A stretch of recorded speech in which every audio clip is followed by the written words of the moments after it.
stormwater issues to discuss, whatever they are, we can bring them in at the next meeting. It won't be just, I don't think we need a separate agenda item for other things with stormwater. Okay. Can I bring this up tonight during this meeting so that we can get a clarification of where we ended up for the public also, and just what the next meeting will be? Can we talk about that tonight or no? Actually, well, what we could do is, if the board would like to do that, we could add an agenda item to, have a brief discussion of the stormwater ordinance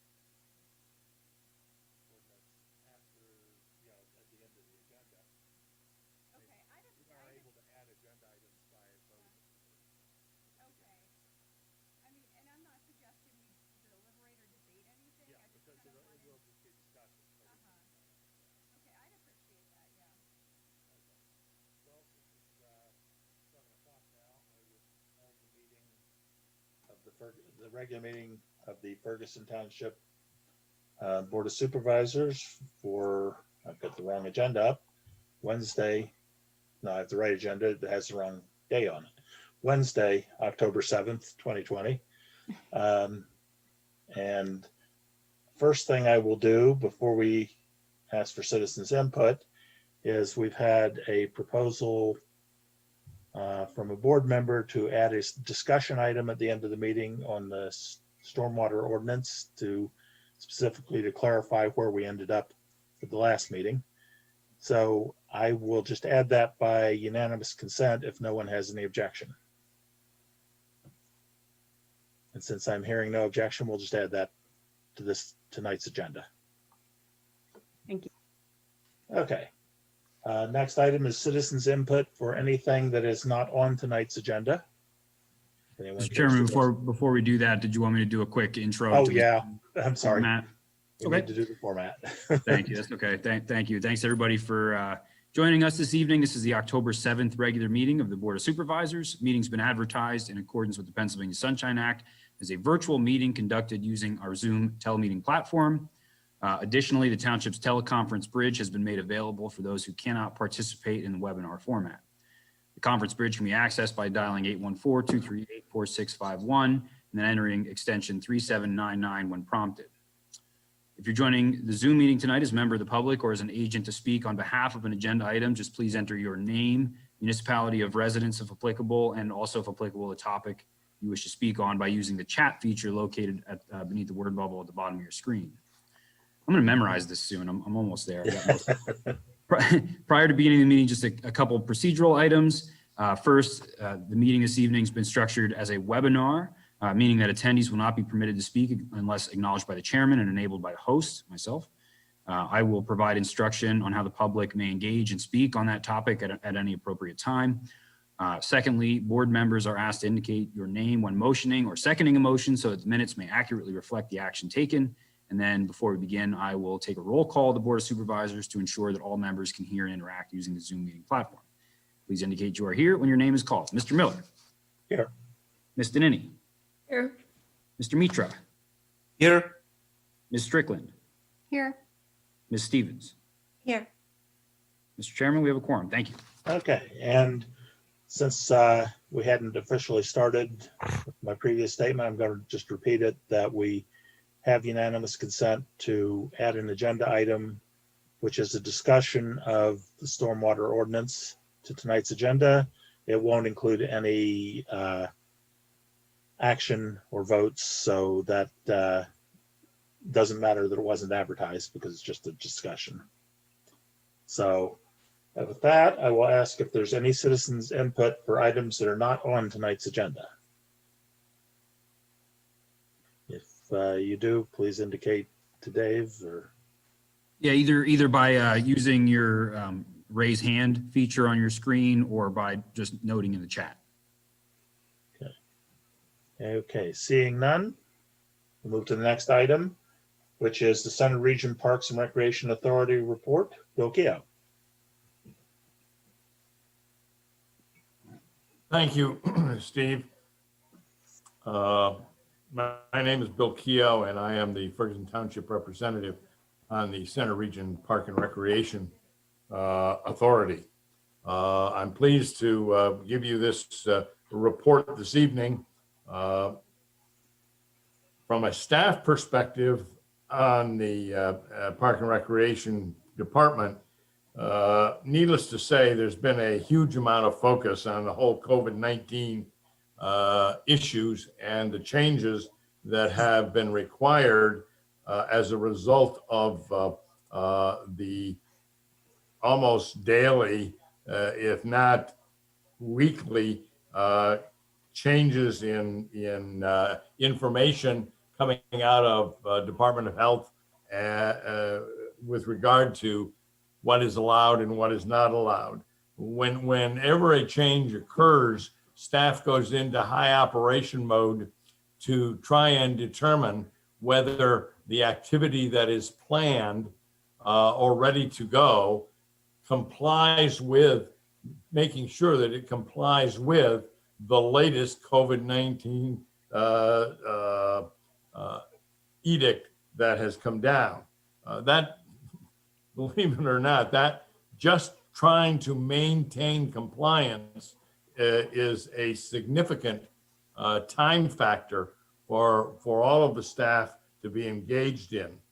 Add to that the fact that the townships have enacted or are in the process of enacting emergency ordinances, some of which vary from township to township and vary a little bit from the state, trying to figure out where the activity is going on, what township is involved, and then applying the matrix to determine that the staff and the activity is in compliance does take a significant amount of time.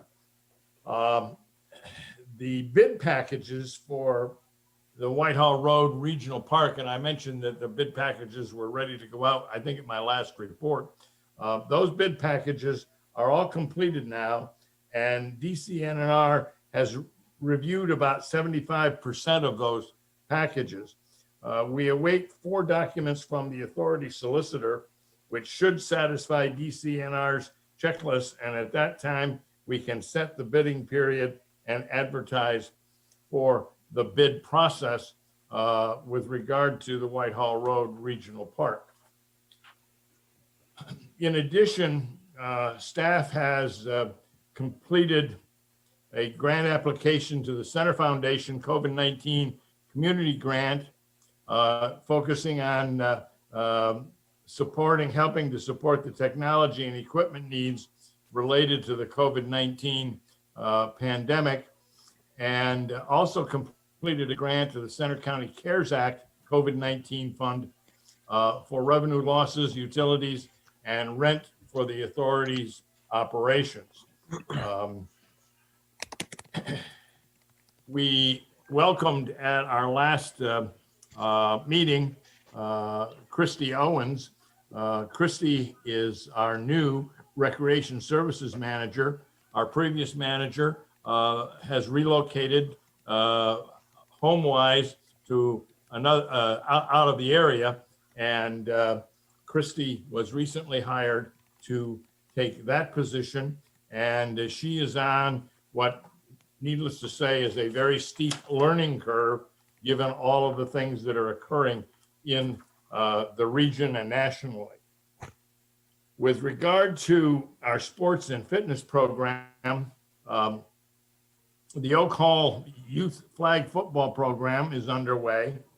And in addition, Jeff Hall has been able to add 2 brand new team activities to the Park and Recreation program this fall. The first is a wood bat softball league. Those of you that may remember, a long time ago, wooden bats were all we had. We didn't have these aluminum bats. And in softball, that was the case as well. However, the aluminum bat craze has overtaken the wooden bat craze. And so wooden bats are a rarity. We started a league this fall where they can only use wooden bats. And it became their challenge as teams to find manufacturers who were still building the wooden bat. But we were fortunate in having 10 teams in that league, and that league is playing its games at the Hess Softball Complex. We're using Hess Softball Complex because it is the one complex where we have a lighted field for the purposes of baseball, softball. And in addition to that, we started a brand new sand volleyball league this fall, and we're excited about that. We've not done that before. So those are two new programs where we're trying to replace some activities that we can't run because of the COVID issue with some activities that we are able to meet the compliance requirements. The senior center, the adult center, has taken a real hit with regard to the whole COVID issue. And of all of the things that we do, the senior center, adult center, we've had a great deal of difficulty meeting the compliance issues, especially with the population that we're serving in the adult center. These are all seniors, and of course represent the high risk population with regard to COVID. However, I am pleased to say that we are offering program 1 day a week at the center. And then we're also providing 1 day a week for an outing for those seniors that want to participate. And in September, we were able to add a low impact exercise program called Healthy Steps. And for the seniors that attend the senior center, our exercise program is a very important part of their mental and physical health well-being. So we have those three things going on there. But of course, our senior center, which is located out at the Nittany Mall, is still the program that's taken probably the biggest hit with all of this COVID business.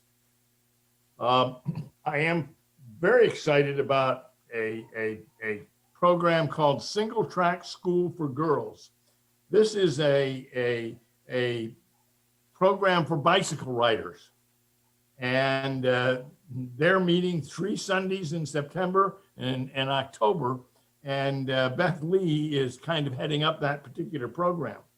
In addition, we have a partnership with an organization called Soccer Shots to offer classes for 2 and 3-year-olds and 4 to 6-year-olds at Suburban Park. You know, on occasion over the years, you know, people have commented that Park and Recreation does too much with adults and not enough with kids. It does too much with kids, not enough with adults. Kids they don't do enough with young adults or young kids and so on. I think it's interesting to know that we have been able to partner with Soccer Shots and work with some 2 and 3-year-olds and some 4 and 6-year-olds over at Suburban Park. We also offered a session of what they call Start Smart Baseball and Start Smart Basketball at Spring Creek. The Start Smart sports programs bring parents and their children in to work together to learn the basics of a sport. And we're excited to be able to offer that program. I like that program because it does emphasize that it's not just for the kids. It's not just for the parents. Both attend and participate as a family with regard to learning some of the basics of the basketball and of the baseball sports. Our park maintenance program has been very busy. we started overseeding and aerating and fertilizing a number of the grass areas, but we had to discontinue that because the conditions were just too dry. One might not realize the impact that the weather has on the success of aerating and seeding and fertilizing, but that impact is significant. And we have just experienced such a dry late summer and fall that the impact of those particular operations just doesn't give you enough return on investment. And so we have, at least temporarily, had to stop doing those kind of activities. However, College Township has assisted us in adding compost to the sports fields at Spring Creek Park. We also have our maintenance staff enhancing the playground safety surfaces, adding new certified engineered wood fibers to the fall zone areas in those parks that we work with. In Ferguson Township, the maintenance department, the soccer fields at Fairbrook, the Fairbrook Park, have continued to be maintained for the youth club soccer program. Haymarket and Tudick are hosting the Little Lions youth football programs, and the Tudick Dog Park, this was the large dog park there, was closed for turf repairs, and staff members have begun to refurbish park benches throughout the system, also painting the exterior restroom buildings, the soffit and fascia portions of those buildings. So they have been very busy as well. With regard to our aquatics program, our two pools, Park Forest Pool was closed for the season on September 7th, and the Welch Pool closed for the season on September 27th. Part of the reason for the difference of those two dates had to do with our ability to maintain staff, especially lifeguard staff. We could maintain enough staff for operating one pool after Labor Day, but we couldn't have enough staff to maintain both pools after Labor Day. That has to do with people going back to school and college and just a variety of things. But our summer staff typically becomes scarcely available every year once we get to that Labor Day date on the calendar. So both pools are now closed, and we're starting the whole winterization and winter process with regard to those pools. With regard to Millbrook Marsh, and I've reported to you a couple of times of some of the crisis issues related to the boardwalk at Millbrook Marsh. The contractor recommended and approved to complete part one of the boardwalk feasibility study has now been engaged. And we are also looking to receive quotes for the pavilion roof replacement.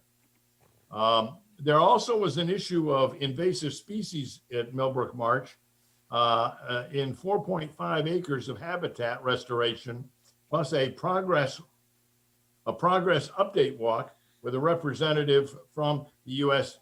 Fish and Wildlife Service, and that was completed. We're always concerned about the whole invasive species kind of thing when it comes to Millbrook Marsh.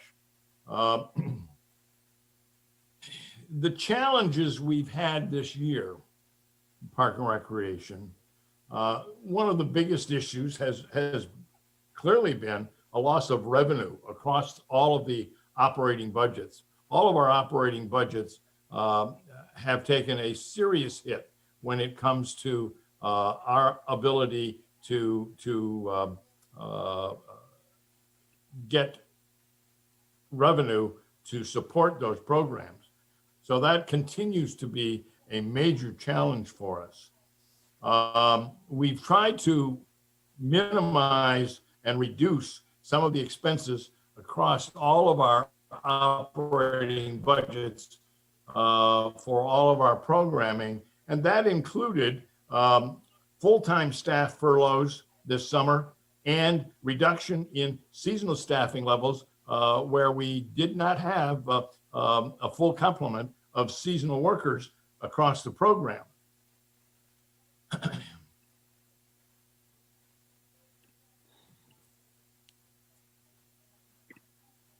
The other item I wanted to mention is that, as you well know, on your agenda this evening, you as a board have some homework in terms of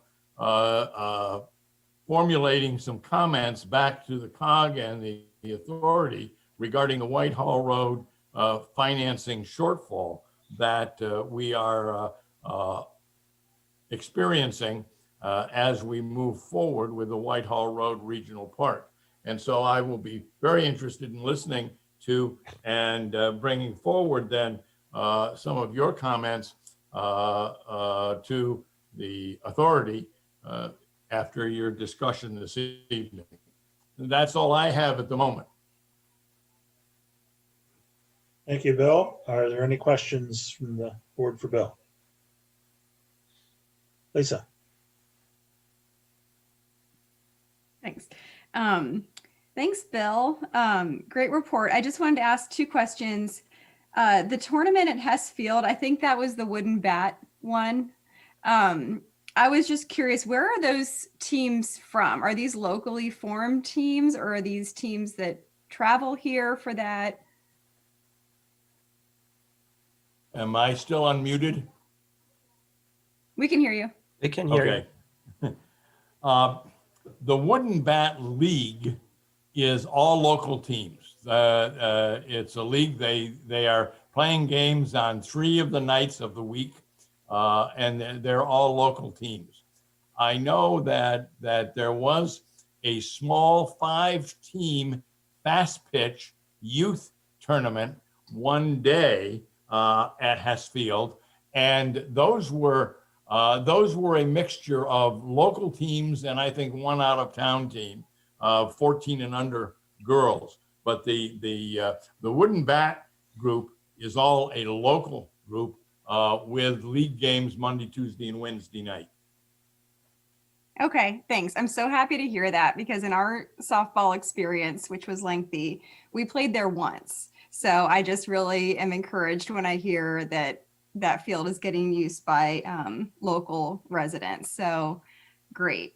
And then I just wanted to ask, when you say that Parks and Rec has partnered with Soccer Shots, what does that mean? How is that different than somebody else renting the field, like the Little Lions football or somebody? Is there a difference there, or what does partner with them mean?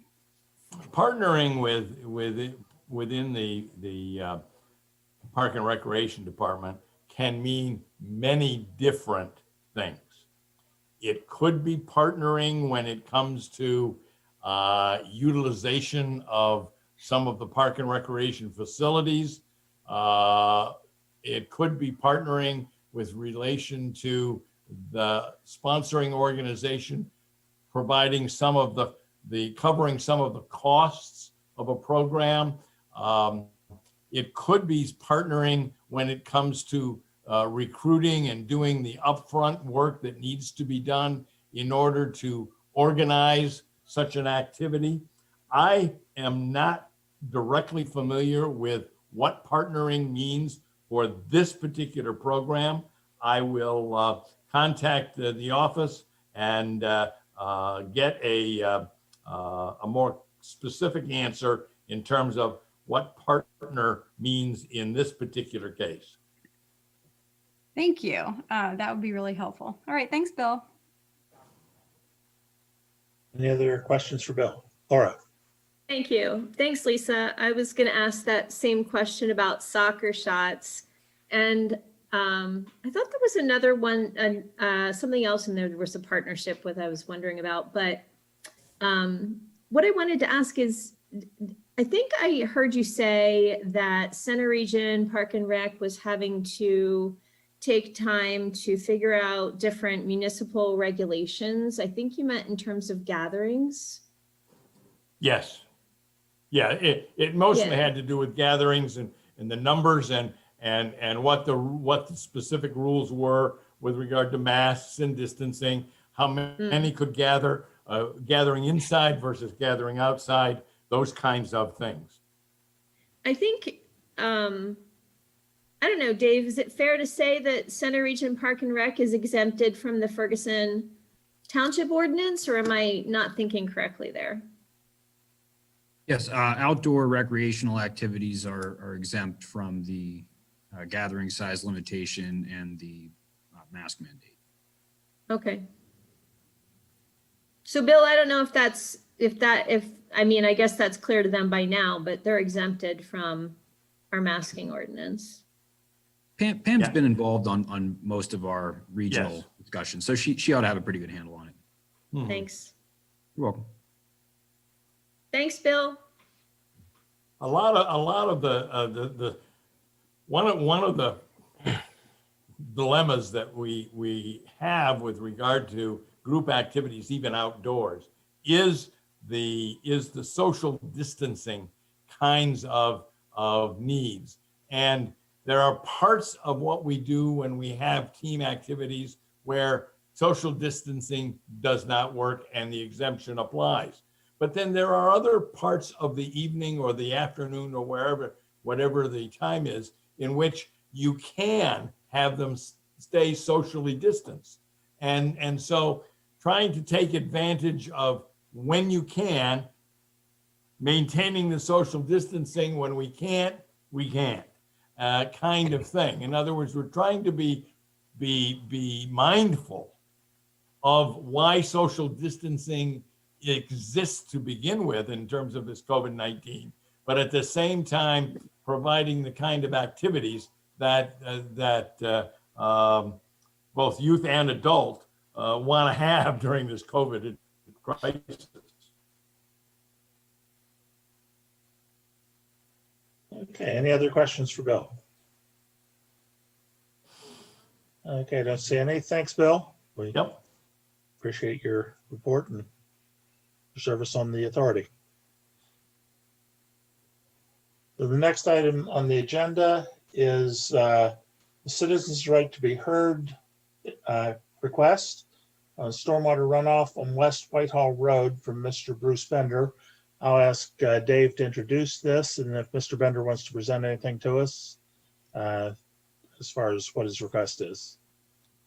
Thank you. Yeah, so as the board knows from the narrative, Mr. Bender of 6315 West Whitehall Road has submitted a request through the Citizens' Right to be Heard provision of the Home Rule Charter to appear in front of the board this evening and review a concern that he has with respect to his properties and some of the adjacent property owners out on West Whitehall and Johnson Road. So I am going to enable those folks to speak, and I'll just turn it over to Mr. Bender to introduce the request.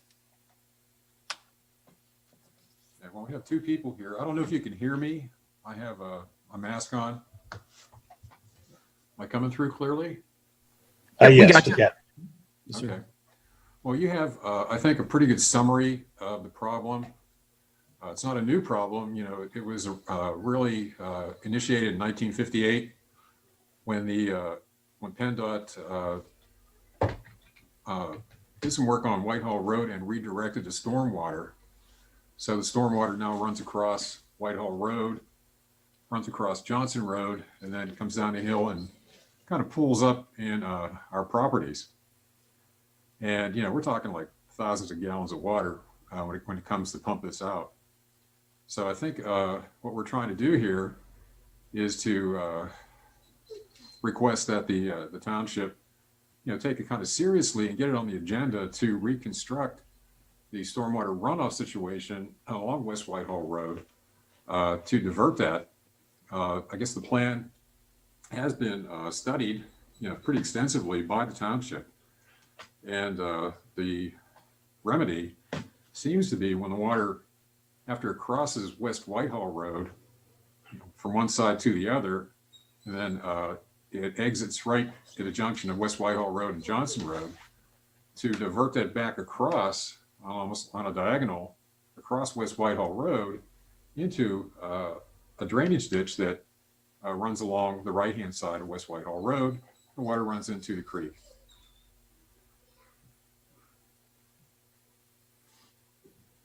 So when we presented this in the past, one of the concerns was being able to locate the Rock Springs water company water line in that area. And this spring, the water company did locate it. So that's known now. So that kind of fits into the whole study as just like a known quantity. So now everything is pretty well known, I think, about what needs to be done with this problem. And then also the township has proposed the cost of the project too to be, I think, is like $45,000. So we're requesting it to be added to capitalization that the township will consider, for improvements, because this really is a serious problem. As I mentioned in the proposal and some of the follow-up stuff, this is,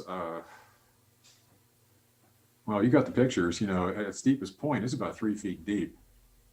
And when I've had to pump that out, it takes hours to pump that out with a 2-inch gas-powered dewatering pump, trash pump, plus about 1 3/4 inch electric sump pump. It has to run for maybe 2 or 3 days, depending on how deep that water is. Then it becomes saturated, and it also affects, I've noticed in 2017 and 18, we had a lot of rain, but also we had a lot of floods there too, where I've noticed some settling in my property in the house, like down onto the foundation of the house. So there are a lot of problems associated with this, and that's why we're asking the township to take it into consideration and see if you can add it as an agenda item at some point for funding.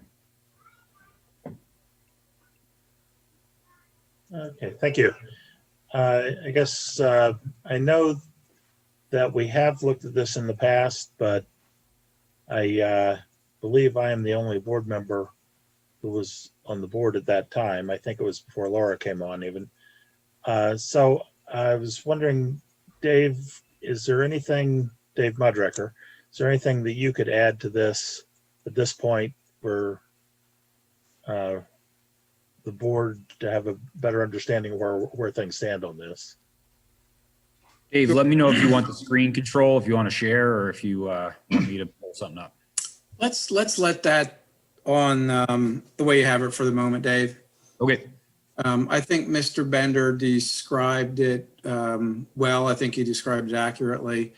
I have a narrative in your packet, and I could go through that. It is basically an issue of mostly upstream private property water commingled with road water, which at one time was the state road system, which was also realigned. But in any event, for the time period that Mr. Bender mentioned, stormwater has been flowing in the west to east direction, gets toward Johnson Road. There are 2 different culverts that discharge stormwater onto 2 different properties.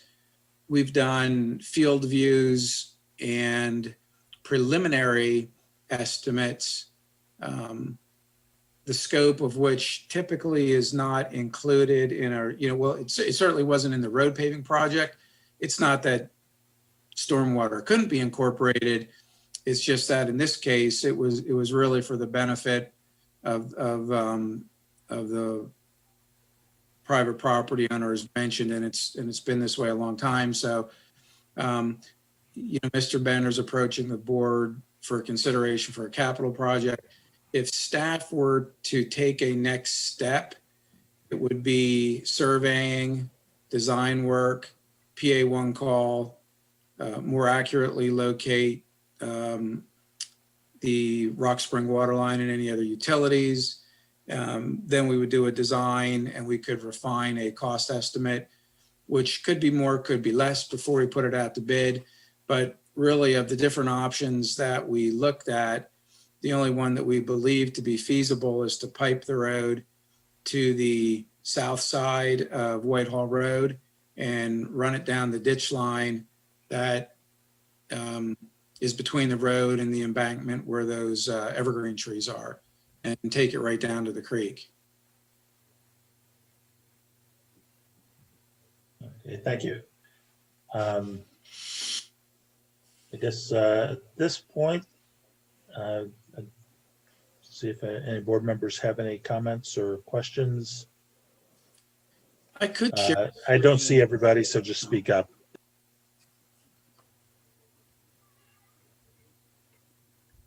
So I have a question, just, I wanted to find out the degree of the problem.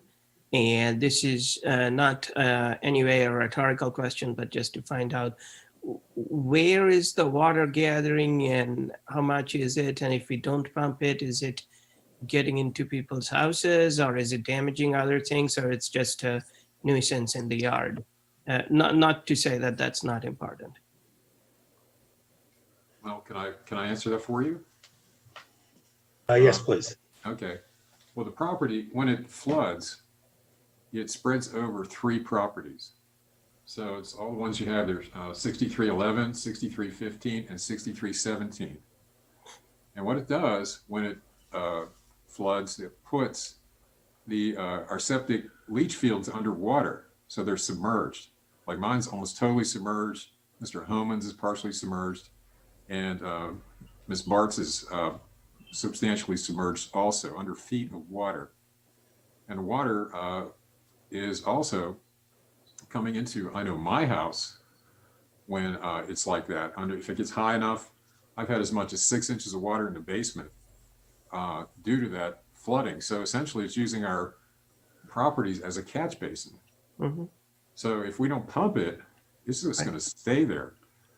So if you have a lot of, like we've had the last two, where the ground is also saturated, where it's not going to absorb much water, it just sits there unless I pump it out. So that takes like hours to pump it down, just to get it down. And then the electric submersible pump I mentioned before, that's running continuously for anywhere from 2 to 3 days. So it might be over a course of 2 or 3 days where it fills back up again because the ground is saturated. It just comes out of the ground and comes right back up again. So you're looking at several hours just to pump it down. And plus everything that's in that water from the road surface, like highway runoff, could be gasoline, oil, pesticides. There are farms up there. We've had, runoff from the fields. This can be full of agricultural chemicals, manure. We have homes up there now that are kind of higher buck homes where they have lawn care chemicals on the lawns. All that stuff is being mixed into the water that comes into our properties, plus whatever it picks up from just sitting on top of all those septic leach fields for a long period of time. So it's a real problem. It's not, as you can see from the photos, it's not just a tiny wet spot in somebody's garden. And the photos I have there are after some pumping has been down. So if you look at the one photo of the back of Ms. Bart's property, you'll see like a little, it's almost like a stack of rocks on the left-hand side. Water can cover that also. So if you get a situation, for instance, like the snow of the centuries, like in 93 and 94, you're just flooded for a week. It just constantly just floods in there, floods in there, floods in there. So it's a serious problem. So that's why, just keep coming back at the township with this. It's the kind of thing where you almost have to experience it in person to really understand just the volume of water. You're pumping out using like a 2-inch trash pump. It's almost like a fire hose. So, it's for it can be hours just pumping all that up, plus what comes out of a 1 3/4 inch electric sump pump. It's like pretty, it's a lot of water. So, and then you have, afterward, just everything trying to dry out again. It's a serious problem. Yeah, I mean, I'm not saying it's not, I just wanted that information. A quick follow-up on that. And how do we know that the stormwater is the problem, in the sense that has there been some professional who has looked at it and said, okay, what I'm concerned is if we divert, let's suppose we fix the stormwater, if it's not the problem, this is going to be still there. But if it is the problem, it'll get fixed. So I want to know that somebody figured out that the stormwater is the problem, and it's not just that this is in a low area where just groundwater will, even if you fix the stormwater, groundwater from other sources, it will still be piling up. Well, I imagine, my guesstimate would be, or a kind of extreme situation, there might be some piling up in there, but we can actually see the water flowing from the culvert at Johnson Road down onto our properties. I mean, it's a small stream when it comes pouring out of there. It's like, I don't know, 2.5, 3 feet wide. You can see it coming down and filling the area up. Yeah, if I could jump in, Sure. This is Doug. I live here with Miss Bartz at 6317, and you can see the culvert in the imagery where the stormwater comes out, say to the west of that shed there. And, we've been here since July of 2019, and I've observed several times with heavy rains, it almost looks like a stream going down the hill. And we've been taking some steps in landscaping the backyard, but on the west side, following the tree line is really where, there's visible erosion from the stormwater runoff along the tree line where the pines are, and it really turns into a small stream. So I'm sure there are other factors that we're not aware of. I don't know how much of an effect the pond to the north has on retaining groundwater, but during intense storms, that's certainly the case, is that the water is running directly out of that pipe into the backyards. So I was wondering if Dave, Mr. Moderaker, any comments on whether we know that the source is, if we fix the stormwater, will it go away, or it'll be, the problem will actually be there? Can you allow share screening, Dave?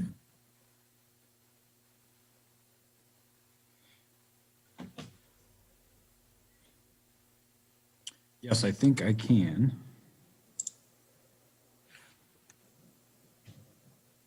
Okay, you should be good.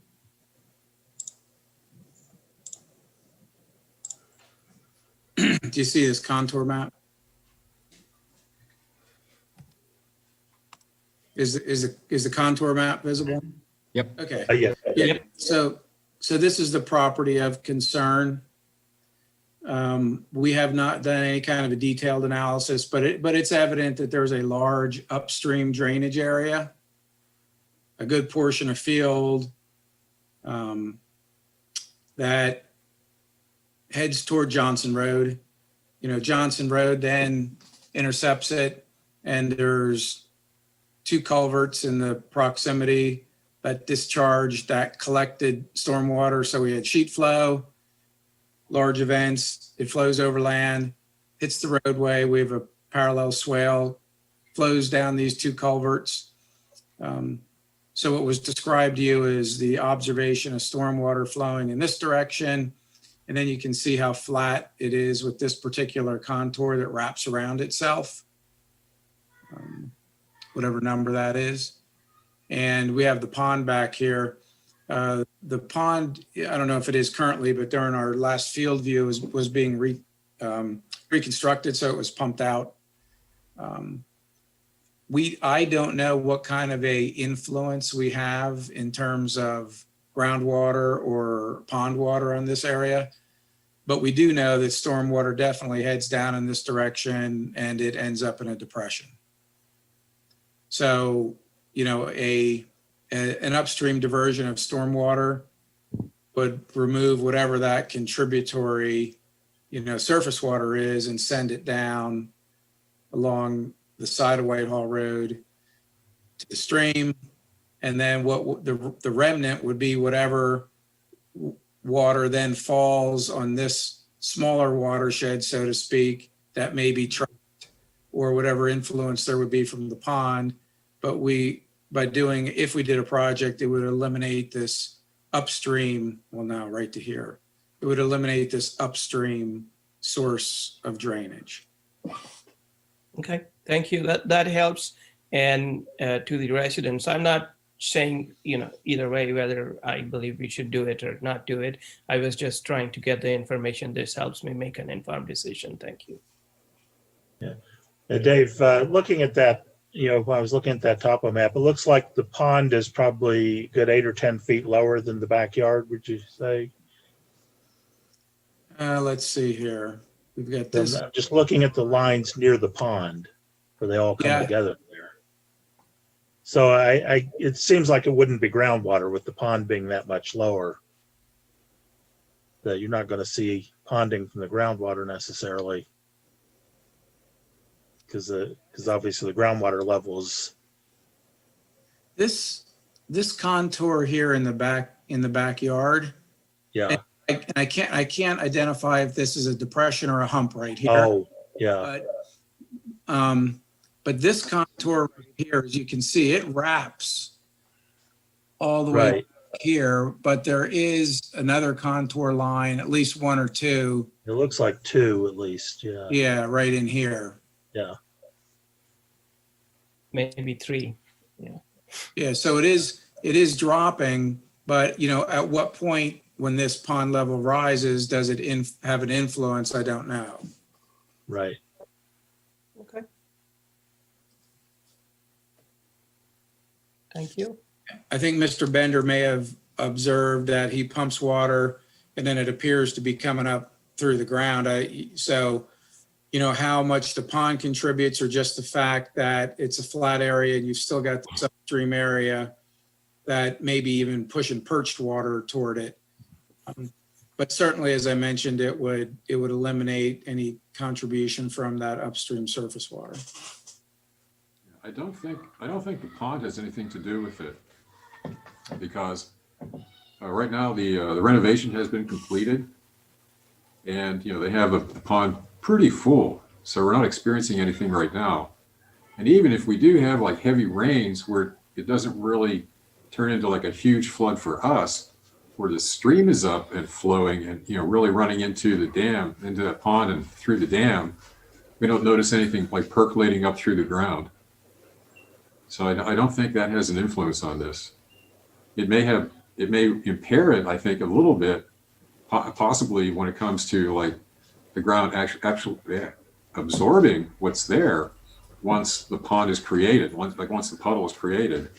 But otherwise, I don't think it really impacts the properties. That's a good observation. So I guess, Dave, I would have a question. How much would it cost for us to get like a good estimate of what would be involved in doing this? Do you have to get surveying done, or is this something that could be done in-house, or? We would do it in-house. It would be Okay. staff time. Okay. And we Anybody else? we put Go ahead. so much reliance on rock spring water that we can. Sometimes they can locate the location. Sometimes they can tell us the depth. To get more accurate than that, we might actually have to do some test pits if they haven't been done already. Okay. And some of the unknowns in the actual cost will be, whether that line needs to be relocated, if we can get under it at the proper elevation, and if we can do the work without impacting it, if it's an old transite line. And, and we may, I don't know if we would need to replace a section of it with ductile iron. That's the kind of stuff that's a little bit unknown at this point. We know it's there, and we know we have to try to get under it. Okay. And a lot of times a water line wants to be the same depth as a storm pipe. Right. I have a few questions, Steve. It's Laura. Sure, go ahead. So I think they're all related. Maybe I should know the answers to these, and I'm sorry if I should. Is this something that if we had a stormwater fee, it would be funded by it? Is it something that involves the agreement of other property owners? And or what amount of it is on public or private land? Thanks. Do you want me to answer that or Steve? Probably you do. Oh, sorry. Yeah, Oh, I was gonna thought say, you were- now you take it, Dave. and then- Okay. I You're more wasn't likely sure to if know she, the answer. I wasn't sure if she was asking you. Sorry. So yes, this could be considered a candidate project with a public-private, commingling of stormwater. We did not do an analysis to say how much of it is contributory from private and how much is public. But I would imagine on this one, actually, the lion's share would be from private. And it would be that type of a candidate project. And then what was your other question? Darn, I remembered, now I forgot. If we did this, how many landowners would it require permission from? Are they all in agreement with Oh. things? Okay. We did not consider the options that required another property owner's consent, mostly because we already asked him and he said no. Okay. So we wouldn't be doing it with consent. We'd be doing it with taking, and I didn't even want to, approach that matter. Mhm. I think that we could do the project all within the township right away and not impact others adversely. Okay.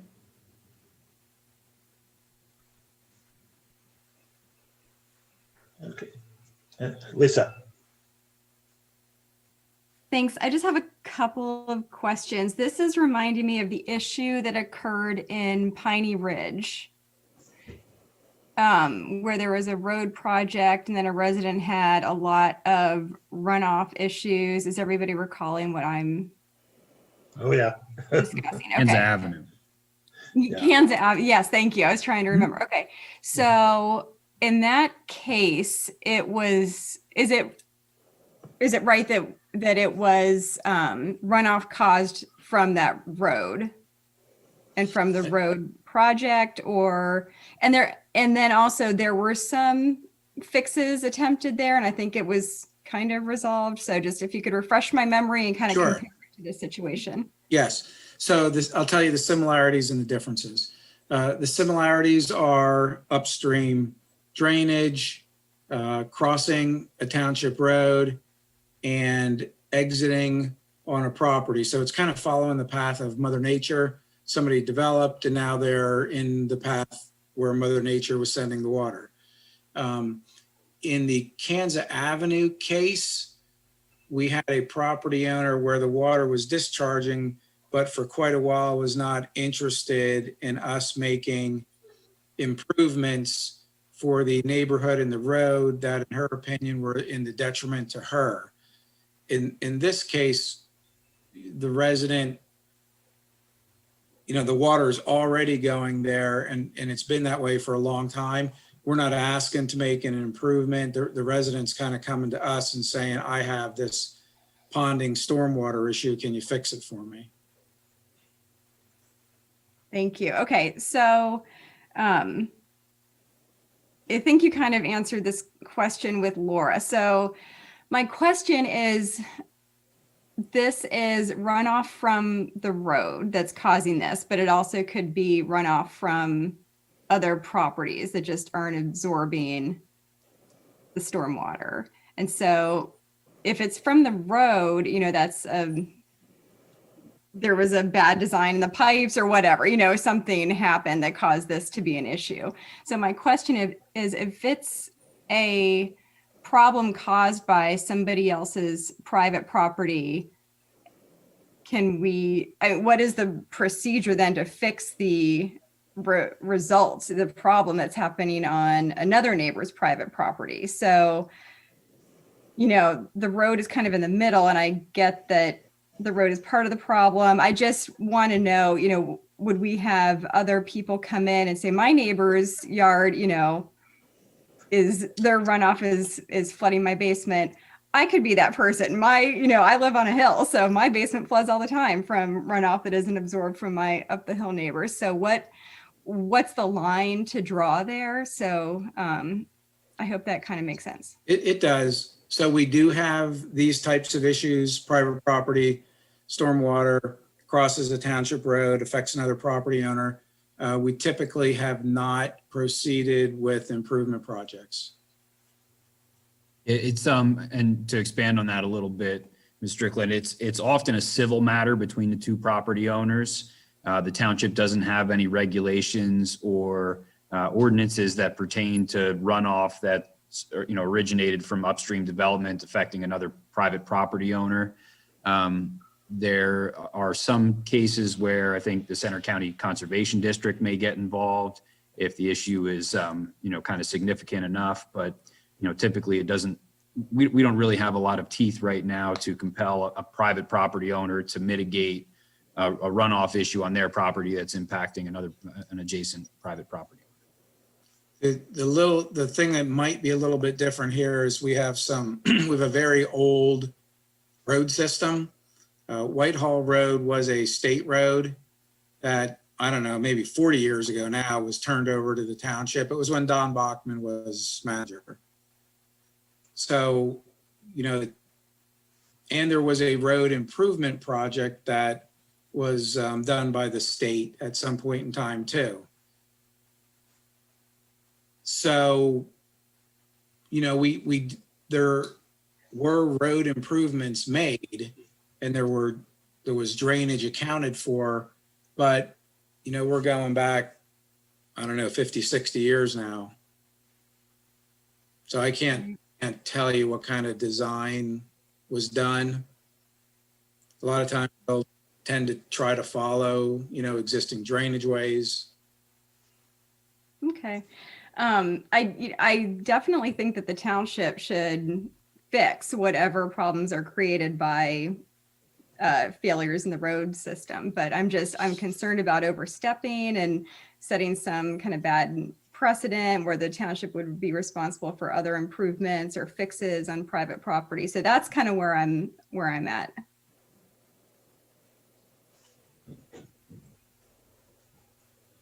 I guess my thought on it, and I'll see if the rest of the board agrees, is that it would be worth doing the work to get a good estimate before our next capital improvement plan process. And at that point, knowing what would be involved, and, we can determine if we want to place it on the, as a capital project. I mean, it's not a quick solution, but it would be, in 2021, we would take a look at this with an estimate of the cost and determine whether we would want to put it onto the CIP and when at that point. I mean, it would not be a commitment that we're going to do that, but at least we would be able to have a real idea of what the cost would be before we went forward. So Steve, are you saying direct staff to take the next step of assessment so that we might do the project in 2021? Yeah. Okay. What I was thinking of putting it on the CIP in 2021, which would mean probably the earliest it would happen would be 2022. Some year. Gotcha. But what I was thinking of was just have, take the step of giving us a good idea of what would be done and what it would cost. Yeah. And how effective you think it would be. So I support that. What is the next, or I'm sorry, not next. What is the likelihood that you think that this could be not really precedent setting, because we can use our discernment based on different factors to choose projects, but just in terms of general, I don't want to say rule of thumb, general culture, you said we don't traditionally do these kinds of things. Do you think this opens the floodgates, no pun intended, or do you think that you know, there's only a set number of things that could even come to us, and it's not necessarily that likely we'll see a whole lot. What do you think about that, Dave? And Well, Dave? I think what it would do is it would distinguish between issues that are strictly private property to private property that don't involve township road. But certainly there are other instances like this that exist. Yeah, I would agree. I think it's a valid concern. I don't know, how concerning it is, but I think it's something that we would want to take a look at and make sure that the board would not be, unintentionally committing the township to other projects that you may or may not want to get involved with. And you also are kind of confirming what I'm saying about how we have discernment over selecting projects. And if it turned out that we didn't have the budget to embark on doing all of these, we could, at a later time, if we did do this, not do other things, and that's okay. Sure. I mean, I don't think that Okay. your carte blanche, like you said, opening the floodgates. Okay. But I Thanks. do think it's a valid concern and something that we Okay. should explore further. Okay, then I'm supportive of that idea, Steve. Thanks. Dave Provoca, do you think we need a motion to do this, to ask staff to provide this information? Yeah, I think that'd be appropriate. Okay. Before we make the motion, can I just ask, is it possible to look into this further without moving to put it on the CI, to come up with a plan and then put it on the CIP, to look into it and see where the responsibility of the township or private property, can you go down that road a little bit further before we get to the point of creating a, looking at what the full project would be? My concern is still there about correcting a private property problem. So I'm wondering if we can look at what the township's responsibility or what the road responsibility is first. Well, we happen to have the township solicitor with us this evening. I hate to put Joe on the spot since I don't think he's all that intimately familiar with this particular issue, but maybe he's got a initial reaction, or maybe he just wants to say, we'll consider it and bring it back later. I don't know. I have some recollection of the matter. But there are two things here. Certainly, without prejudicing ourselves or committing ourselves to any course of action, generating an estimate as to what we're looking at. What kind of dollars would this involve? Perhaps Plan A, Plan B, or whatever. The decision as to whether or not we would take action based on any set of criteria or availability of funds and so forth is a legitimate second or corollary issue here. But certainly obtaining an idea as to what the costs might be would be appropriate. That wouldn't commit us to anything. And then the second step, if there is even a second step to be taken, that being to determine whether or not we would accept responsibility, whether we should accept responsibility, what the various factors are and criteria happen to be with respect to this particular project is a second issue. I don't think we need to determine that at this point, but certainly that would be something to be discussed, and obtaining the estimate or making an evaluation would not commit us to any type of action. It had been mentioned earlier that in a given project, there might be a particular property owner who may not agree, and these things could get much more complicated and more expensive. For instance, if you had a case, I'm not saying this is the situation here, where you had to take some type of action to get temporary easements and so forth. But those are all factors to be taken into consideration after we get an idea as to what costs might be. Dave, I think we're talking about cost estimates that you could generate or kind of ballpark for us as opposed to any type of consultant arrangement. Right, it would all be in staff. To get a better cost estimate, we just need to start design work, basically. Right, that's what I'm concerned about is moving, because you have a $45,000 estimate in here in the narrative. So going beyond that is going to require staff time. And I'm wondering if we can establish what the township's real responsibility is here before proceeding to that next step of designing the project.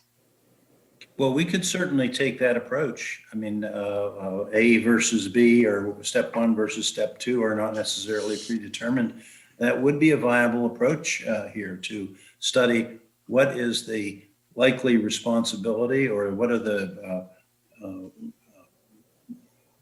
criteria to be used or to be given weight relative to whether we as a township would have any responsibility at all. That might be the best first step.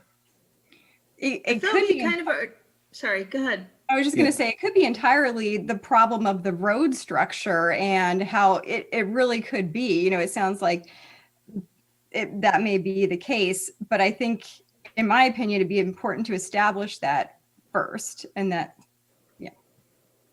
Sure, it could be. I mean, if that were a determination that is made, that might make, the decision on the second step easier. Or if it's a combination of things. I'm not,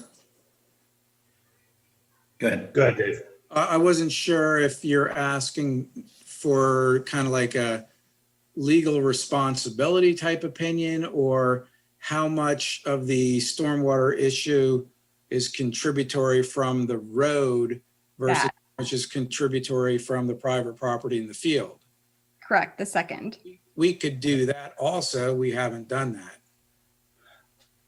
I would have one related question with that. We are channeling water along Johnson into a pipe. I guess my question would be, if we didn't have a road there and the water just flowed off those fields, would it be flowing where it's going now? That's another part of that All question. right, so that's a good question. So am I still sharing my screen? No. No, you're not, but you can. Okay. Okay, so this field, I mean, you can see there's kind of a draw here, but it starts to get relatively, like the contours bend and they're somewhat what I'm calling sheet flow, where the water's flowing in this direction. And then, it's a little bit developed here, so the contours change somewhat. But then the contours are relatively flat right along here, right? Whether there's a road or not a road. So a road gets built. Anytime you build a road, you don't just let water sheet flow everywhere, right? So it gets picked up in a relatively flat roadside ditch, and then it gets discharged through a culvert about there and a culvert about here.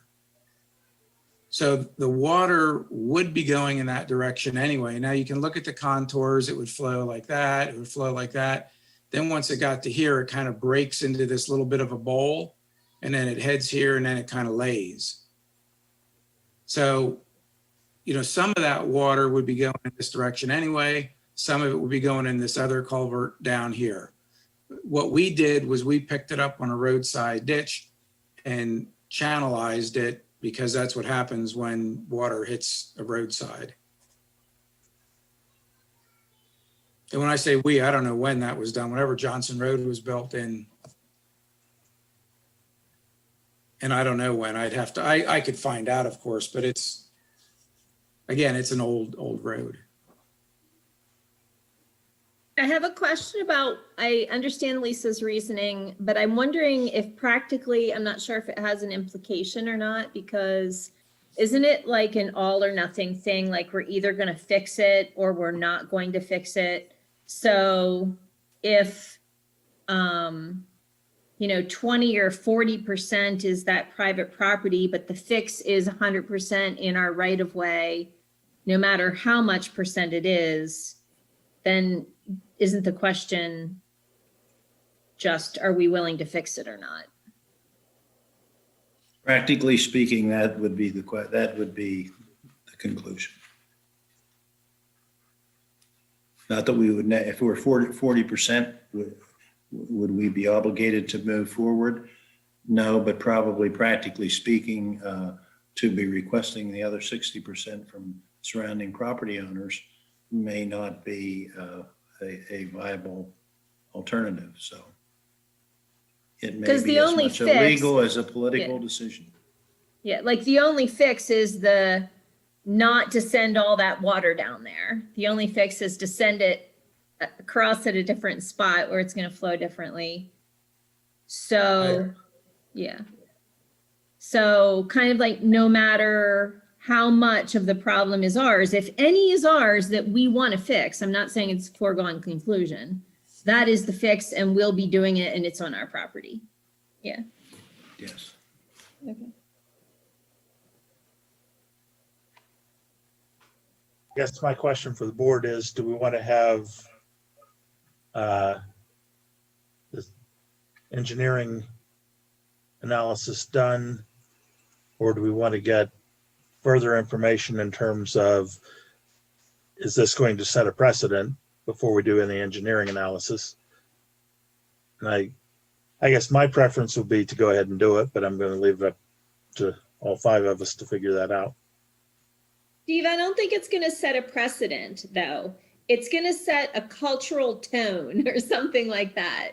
Like where we have then embarked on a certain thing that we haven't as a board before and may in the future then, but are not obligated. It's like different than a precedent because we're not obligated. But we want to be fair. On the other hand, you know, if we want to try it out and it turns out, yeah, there's just too much to budget for, then we would have to change our minds. Right. I would say it would set a precedent, but it wouldn't necessarily set a reliance that the board would do this in the future. Yeah. My preference would be to find out how much of it is our responsibility first before doing the design.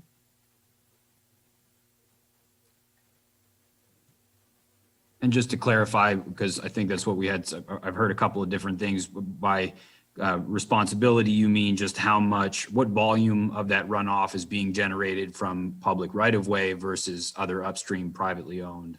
That's correct. Okay. But I would also see our responsibility of what we, even if it was done 60 years ago, what we have diverted into that channel that wouldn't be there without the road would also be our responsibility, in my opinion. Yes.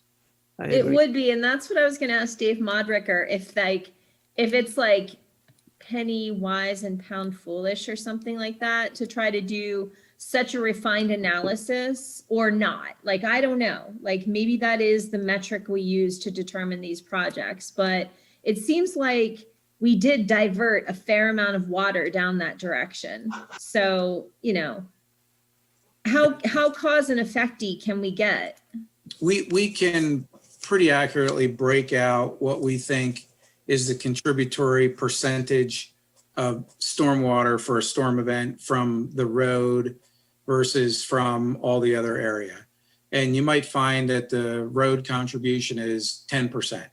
And then you might also find out that we have a prescriptive easement for that water to flow in that direction because it's been flowing that way unimpeded for the last 21 years. And it's even longer than that. So I don't know that you're going to find out that we have to do anything, but certainly we can find out how much we are contributing. And then maybe if you have that knowledge, that might help you decide if we want to do a project or not. So the question, I think, following up on Laura's is, I agree with the sentiment that Laura and to some extent Steve expressed, is that finding that out, does that involve a lot of staff time? Or, you know, if it is 90% of the design time, then we might as well do both together. But if it's just a small check, I would possibly prefer to know that. So can you answer that part? Yeah, I would say in terms of getting a design together, you know, we're going to want to know, we're going to do this analysis to know how much the pipe, how large a pipe we should put under Whitehall Road.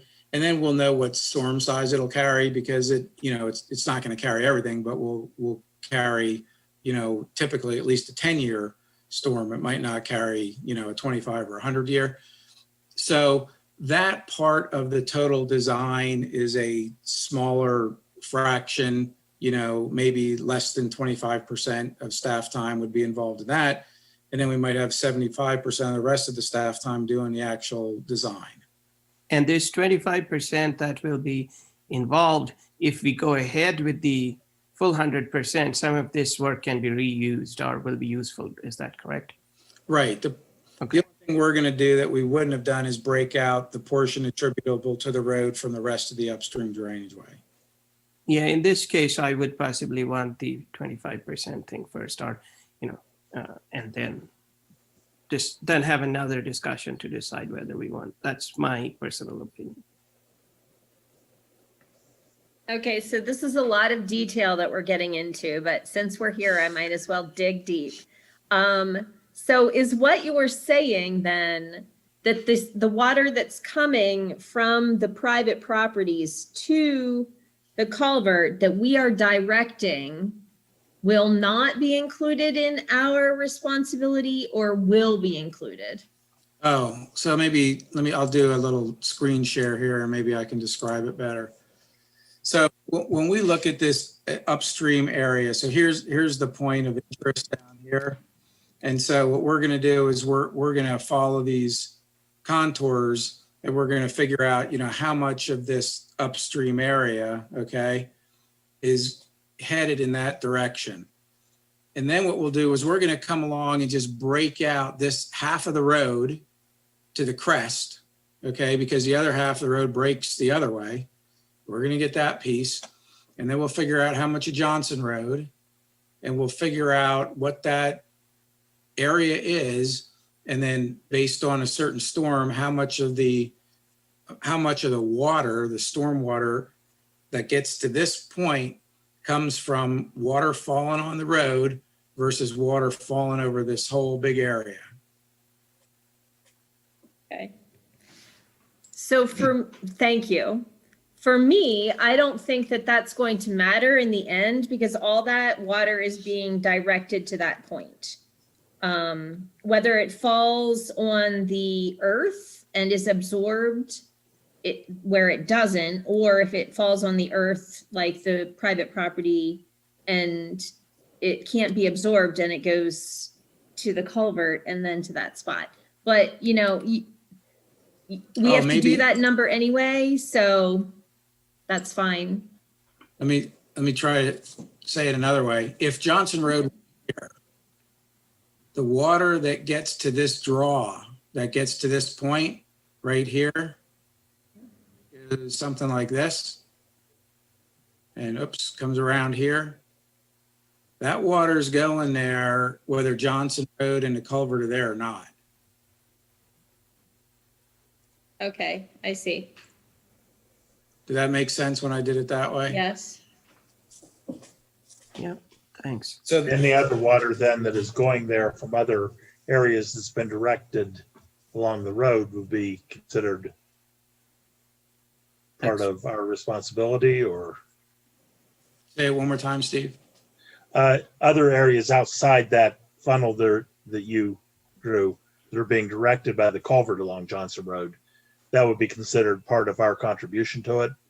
Is that? Yeah, what we could do is we could look at basically what we call pre-existing contributory. Right. That's, I guess, The what road was built. Yeah. And then we would look at the post-contributory area and we could compare those two and say, this is the difference. And of that difference, this is contribute, and of that pre-construction versus post-construction, so to speak, this much of it is a result of the road itself.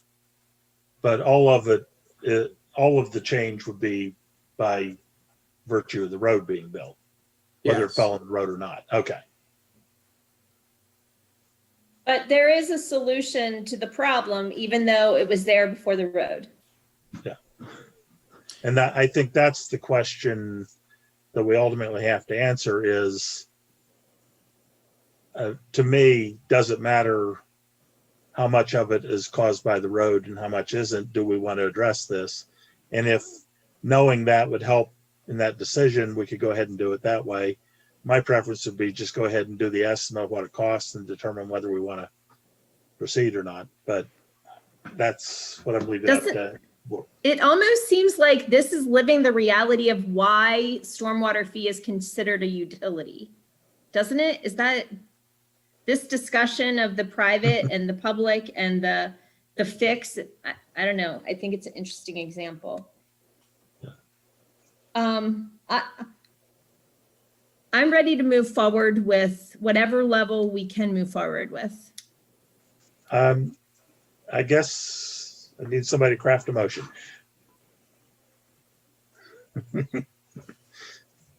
I'd rather not do it myself, but I will if nobody else wants to, but I'm not sure it'll be the motion you want, so.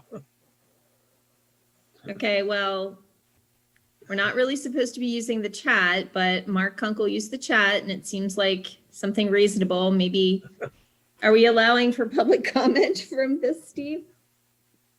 Sure, yeah, if somebody has a comment, that would be. Yes, and yes, that was my next question. So I appreciate that suggestion if somebody wants to read that comment out from the chat. Can Oh, ask okay, if yeah, I Mark, didn't see it, okay. maybe Yeah, Mark wants to. Yeah, if Mark's on here, then yeah. Well, he said the township could consider an No, assessment. Mark's on now. Oh, okay, Yeah. so Thanks. I was just going to say that the township would have the possibility of considering an assessment to the property owners, but would assume the cost, full cost of any project, and they would pay it over a period of years with the assessment secured by a lien against their property. So we've done that with sidewalks and other projects in the township. It becomes not a substantial burden on the property owner, in one fell swoop, a serious cost that they would have to incur, but could be paid over a period of years. And then township would pay its portion, as Dave Modricker has suggested, based upon the contribution that the road makes, and other property owners would pay for the other portion of the project not assigned to the road. thank you. That was an additional question of mine if those costs can be portioned out and, and divided up that way. So I would make a motion to direct staff to move forward with the first 25% part, which is the assessment of the flooding or runoff conditions to determine the responsibility of the township road is contributing to that. And you can all reword that in a better way. Sanjit second. Okay, so we have a motion and a second. Any discussion on that motion? Well, I have a question then based on Mark's suggestion. I know we don't have to decide anything now, but is Dave Modricker looking for just the township portion, or is he looking at all the contributory partners then in that effort? And is that even scientifically? No, the assessment would be, I'm not sure who would be assessed on that. Dave, is that the parties that are I would think it would be the part seek the relief? affected or asking for it, 1, 2, Right. 3 parcel, I guess would benefit. Right, not who's contributing it, but Gotcha, Right, who's Thanks. benefiting from it. right. gotcha. So if we got that information, then we could ask Dave to bring that back to the board. We'll have another meeting where we'll decide what we want to do with that information. And so we may have about a 3 or 4 step process here by the time we get to the CIP. And we will certainly keep Mr. Bender informed as we do that of any meetings we have regarding it. Is there a comment then, Mr. Bender? Or? Well, we certainly appreciate anything you can do for us.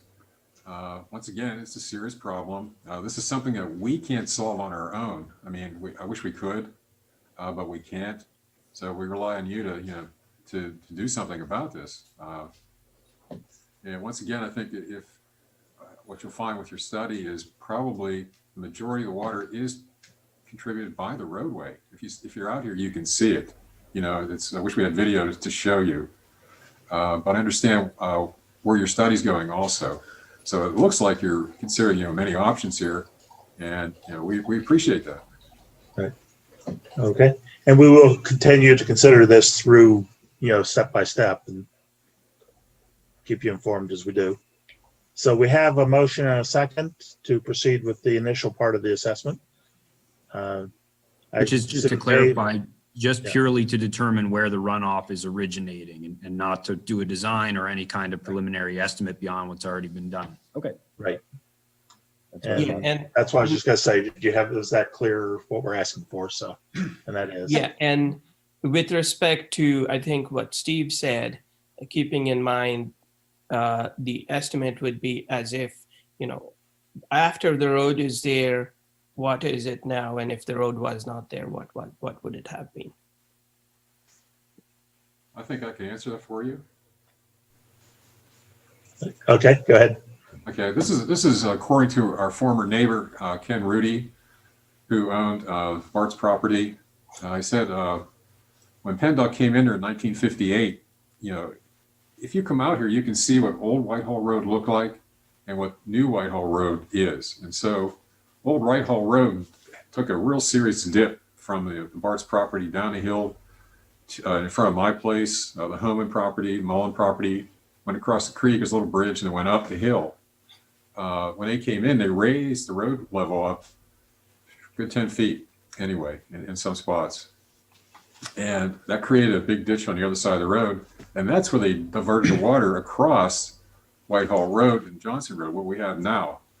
I know Ken Rudy's father really took PennDOT to issue about that, because prior to that, they did not have this problem. In the old configuration, the water just flowed along Whitehall Road and, went into the creek or dispersed, out harmlessly. It was just set up that way, so it just took care of it. When PennDOT came in and made this reconstruction of the roadway, that's when the problem began. Yeah, I just want to clarify, as long as we're on the same page here, that the road captures both the runoff from the north and south and diverts it to one point. So this deliberation of whether or not this would be happening with or without the road, it's very clear. You just have to be here to see it when it's happening, that the road is the reason why it's happening. It's an interesting debate on what responsibility there is on where the water originates, but the fact is that the road is what is capturing, or at least the infrastructure to support the road is what's capturing this water. So without that there, this water wouldn't be captured and transferred over to this point. Okay, and that's essentially what we're asking, is for an engineering assessment of that. Yeah, I know. Yeah. Yeah. The empirics, I guess. Yeah, if you come out here, there are remnants of the old Whitehall Road still in place, so you can actually see the difference. Okay, so at this point, I think we have a motion and a second. If there are any further comments from board members or questions? Seeing none, I'll call for a vote. All in favor? Aye. Aye. Aye. All opposed? The motion carries. So- And we will move to the next item on the agenda, once my computer wakes up, which is an authorization to advertise a public hearing on an ordinance amending the Ferguson Township zoning ordinance, the zoning map as shown in Exhibit A. I think I'll ask Jenna to introduce the item. So on November 18th, 2019, Ferguson Township Board of Supervisors held a public hearing and amended Chapter 27, our zoning ordinance. The next step in amending the zoning ordinance is amending the Ferguson Township zoning map. Amending the map modifies district boundaries in areas that were identified by the board during the February 3rd, 2020 meeting. The areas that have been identified during the first phase of the rewrite process are outlined in the attached Exhibit A and are included in a memorandum dated September 29th from the Director of Planning and Zoning. It summarizes recommendations as discussed during the joint special meeting with Planning Commission held on September 15th. And then as well as September 28th, the regular Planning Commission meeting. I will say that Pine Grove Mills Advisory Committee reviewed the ridge overlay lots that are adjacent to the Pine Grove Mills area, and they recommended that the lots be rezoned to forest game lands. And staff is recommending the Board of Supervisors authorize advertisement of the public hearing. So we did do some direct outreach to particularly those residents who have expressed interest in the discussion. I don't know if any of those names are in the attendee list, but just wanted to inform the board through maybe some folks here for this agenda item. Yeah, if there's anyone who would like to comment from the public, please use the raise hand feature to let us know. And I will say most of the public that planning and zoning have talked to, we have been, essentially they'll be notified by a letter of the public hearing date. And that's when we've recommended that they show up. Okay. Okay, with this, I think this one we can start with a motion and then have any discussion that's necessary. So someone care to make a motion? I, Laura, move that the Board of Supervisors authorize advertisement of a public hearing on an ordinance amending the Ferguson Township zoning ordinance and zoning map for Monday, November 16th, 2020. This is Patty, I second. Okay, we have a motion and a second. Is there any discussion on this motion? I think we've done a pretty good job of discussing it over the last year or so. Okay, seeing no other discussion, I'll call for a vote. All in favor, signify by saying aye. Aye. Aye. All opposed? Motion carries. Next item is an authorization to advertise a public hearing on an ordinance amending Chapter 27 zoning, Part 7 supplemental regulations, Sections 716 workforce housing by repealing it and replacing it in its entirety. Thank you. So with your agenda this evening, there's a copy of the draft ordinance that's been worked on over the last several months with staff and the Planning Commission and some other relevant stakeholders who've been providing their input. I'll ask Jenna to just do a quick introduction of the draft ordinance for review this evening, and what staff is requesting is that you authorize advertisement for public hearing on November 16th.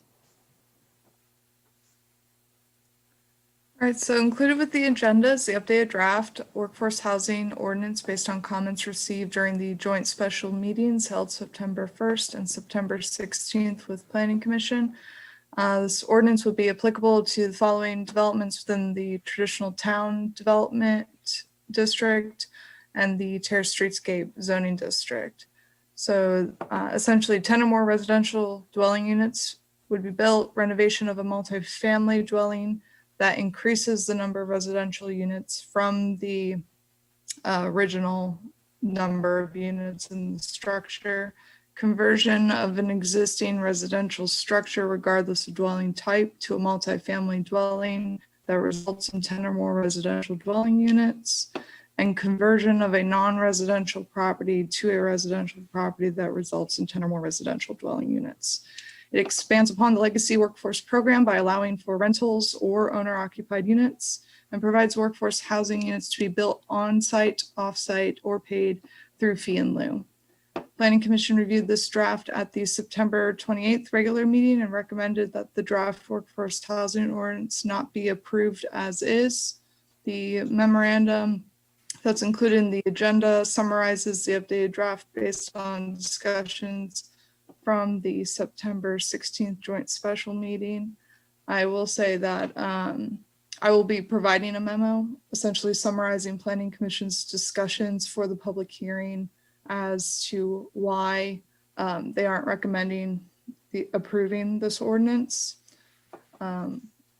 As well as staff, we reviewed the Terrace Streetscape District zoning district, and we are recommending that within the Terrace Streetscape District section 204, we would recommend amending the building height incentives portion of that to read for C, if a building is complying with the workforce housing ordinance, the by right maximum height of 55 feet may be increased to accommodate bonus market rate units not to exceed 75 feet as well.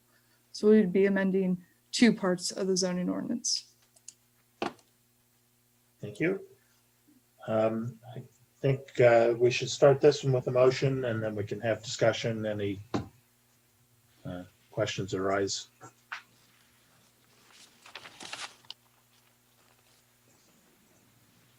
I, Laura, move that the Board of Supervisors authorize advertisement of a public hearing on an ordinance amending the Ferguson Township Workforce Housing Ordinance by repealing it and replacing it in its entirety for Monday, November 16th, 2020.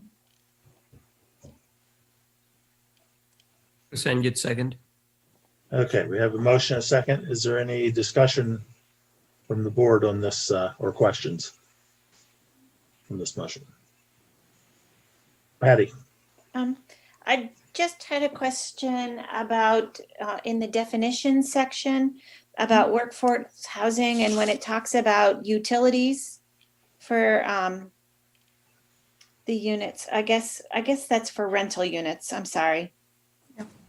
Because I was just wondering, it doesn't address, it talks about electric, gas, water, and condo fees or association fees, but it didn't mention anything about like proposed stormwater fees or something, if that's suddenly under utilities and if there needs to be some mention of any sort of municipal fee. And that can be in addition to the ordinance. That was part of the presentation that I think the September 1st meeting was fee waivers as incentives for developers to build these units. I probably wouldn't be related to rental units. It'd be more for the for sale units. At that point in time, we only had Parkland fee, but it could be another incentive for a developer to build these workforce units by waiving stormwater fees, as long as the deed restriction is still on the house.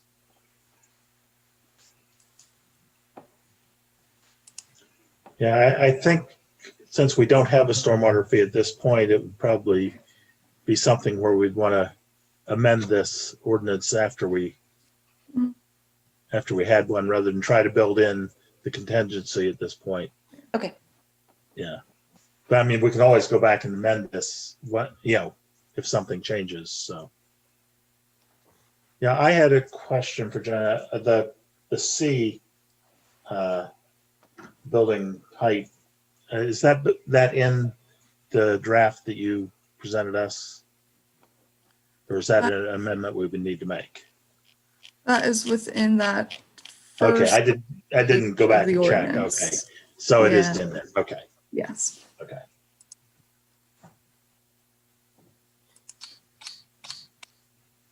I have some questions. It's Laura, Steve. Go ahead. So do I understand correctly that the Terrace Streetscape District by right height restriction is 55 feet and we are proposing to amend it to 75? It currently allows for 75 if a developer would build workforce units. That's an incentive. They aren't required to build them. We don't want this requirement, say, developer, I have to build these, I'm going to get bonus units. And because I'm building the units, Terrace Streetscape doesn't address the requirement. It says if you build workforce units, you get additional height. So we don't want to allow for 100 feet or what have you. So we want to keep it at the 75 maximum if the workforce units would be included in the development to accommodate the bonus market rate units. Okay, thanks. Mhm.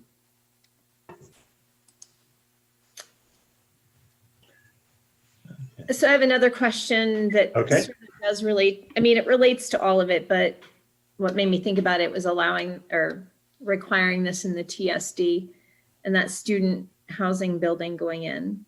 I think I remember our last discussion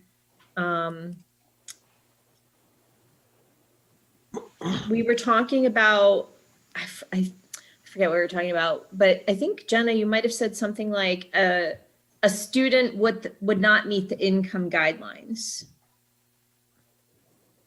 So I'm wondering, do we expect, like, if a building is being built for undergraduate housing and we're having a requirement for affordable housing, but the demographic that they're building for really absolutely won't be in that market, then isn't that like a mismatch?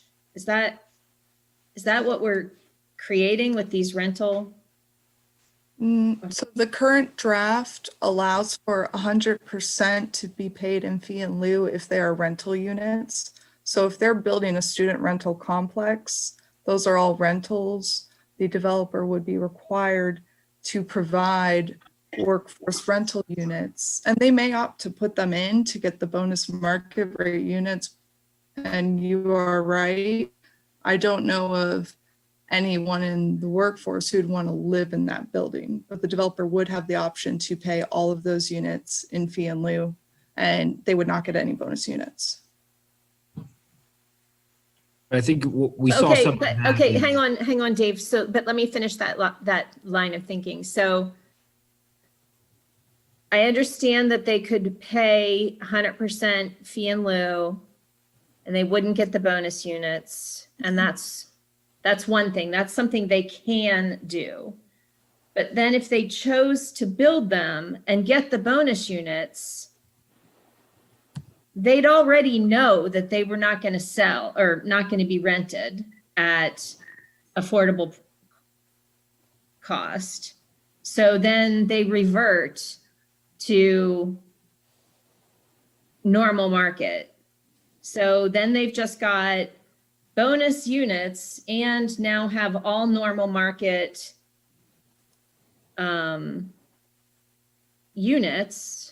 Am I playing that out wrongly? Because what I want to happen is not that. I want that if something is never going to happen, we don't pretend like it can and then have a penalty in some way. So if they're not going to rent, then they should have to pay the fee in lieu and not get the extra units. So the current draft requires the 1 year advertisement of the workforce units, actively advertising these units for rent. After that year, they may approach the land trust and say, hey, we can't rent these. This draft currently requires that 60% of that fee in lieu is paid for all of those units that they can't rent. So we would get the fee in lieu money portion of it back. But yes, they would retain those bonus units and that density. It shows that they tried, they couldn't get it. And I'm sorry, you're saying they have to pay 60% of the fee in lieu? Mm-hmm. That's what the current draft says. We can change it, but that's in line with what staff would recommend, 60%. Can I just ask a clarifying question on that? So as I understand that reference that in the draft is on page 9, it's under the inability to rent or sell workforce housing units to qualified households. The provisions there, at least as I read them, largely or really only pertain to for sale units. It says if the developer shall notify the town, is unable to sell such a unit to a qualified household. It doesn't really reference for rental units. I don't know if that's just an omission in the draft or if the intent was to limit the ability of a workforce housing unit property owner to withdraw from the program to only those that are for sale and restrict that ability for those that are offered as rentals. Additional, we can include rentals as well. That must have been an omission. It just seems to be a little, perhaps I missed this as well, but it seems to be at least inconsistent with what is in the provision versus what's, in the name of the heading, I guess. So, I mean, I don't know, the way I read it now, at least my interpretation would be, it would be restricted to those that are for sale, those for sale units. So it wouldn't necessarily be the case that the rental units would qualify for that kind of escape valve or release valve if they Oh, okay. were unable to market it after a year. Because No, they but- don't have an option.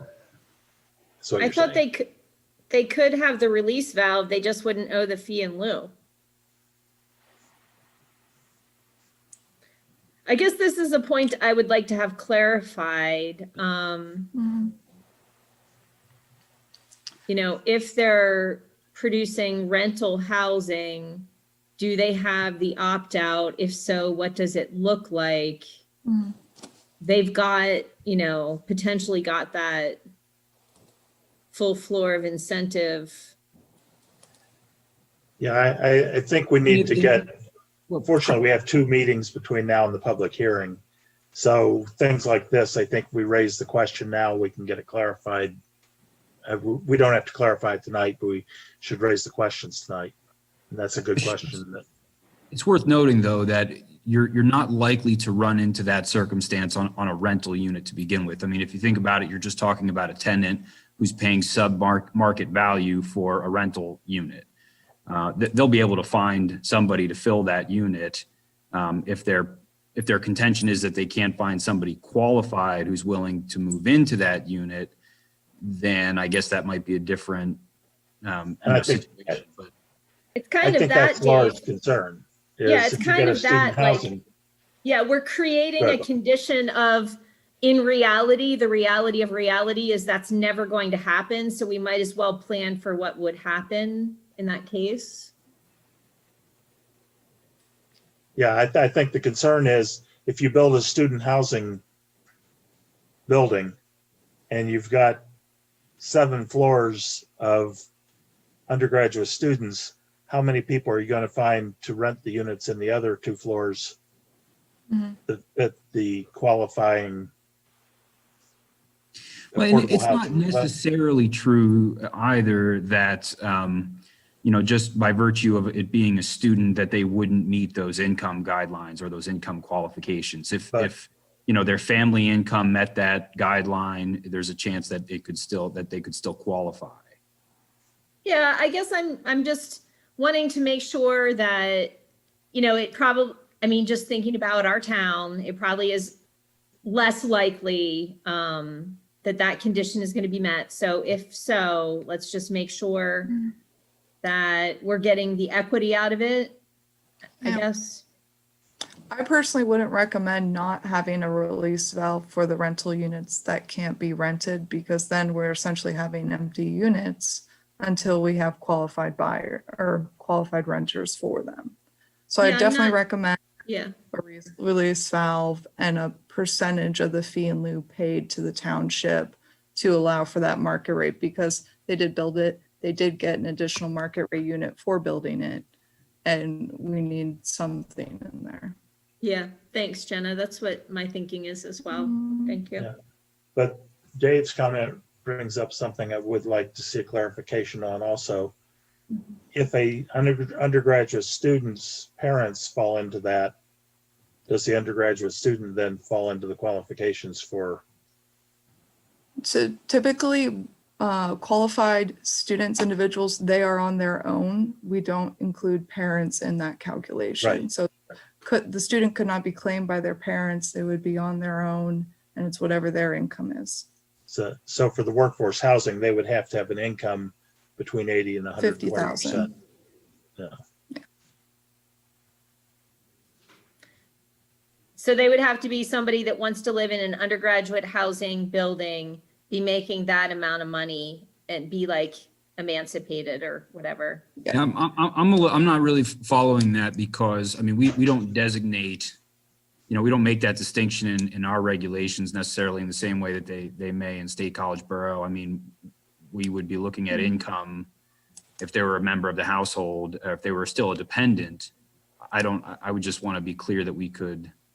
I think I would like to clarify that, because if we're considering income of people who don't live in that apartment, then that's a very different thing than workforce housing.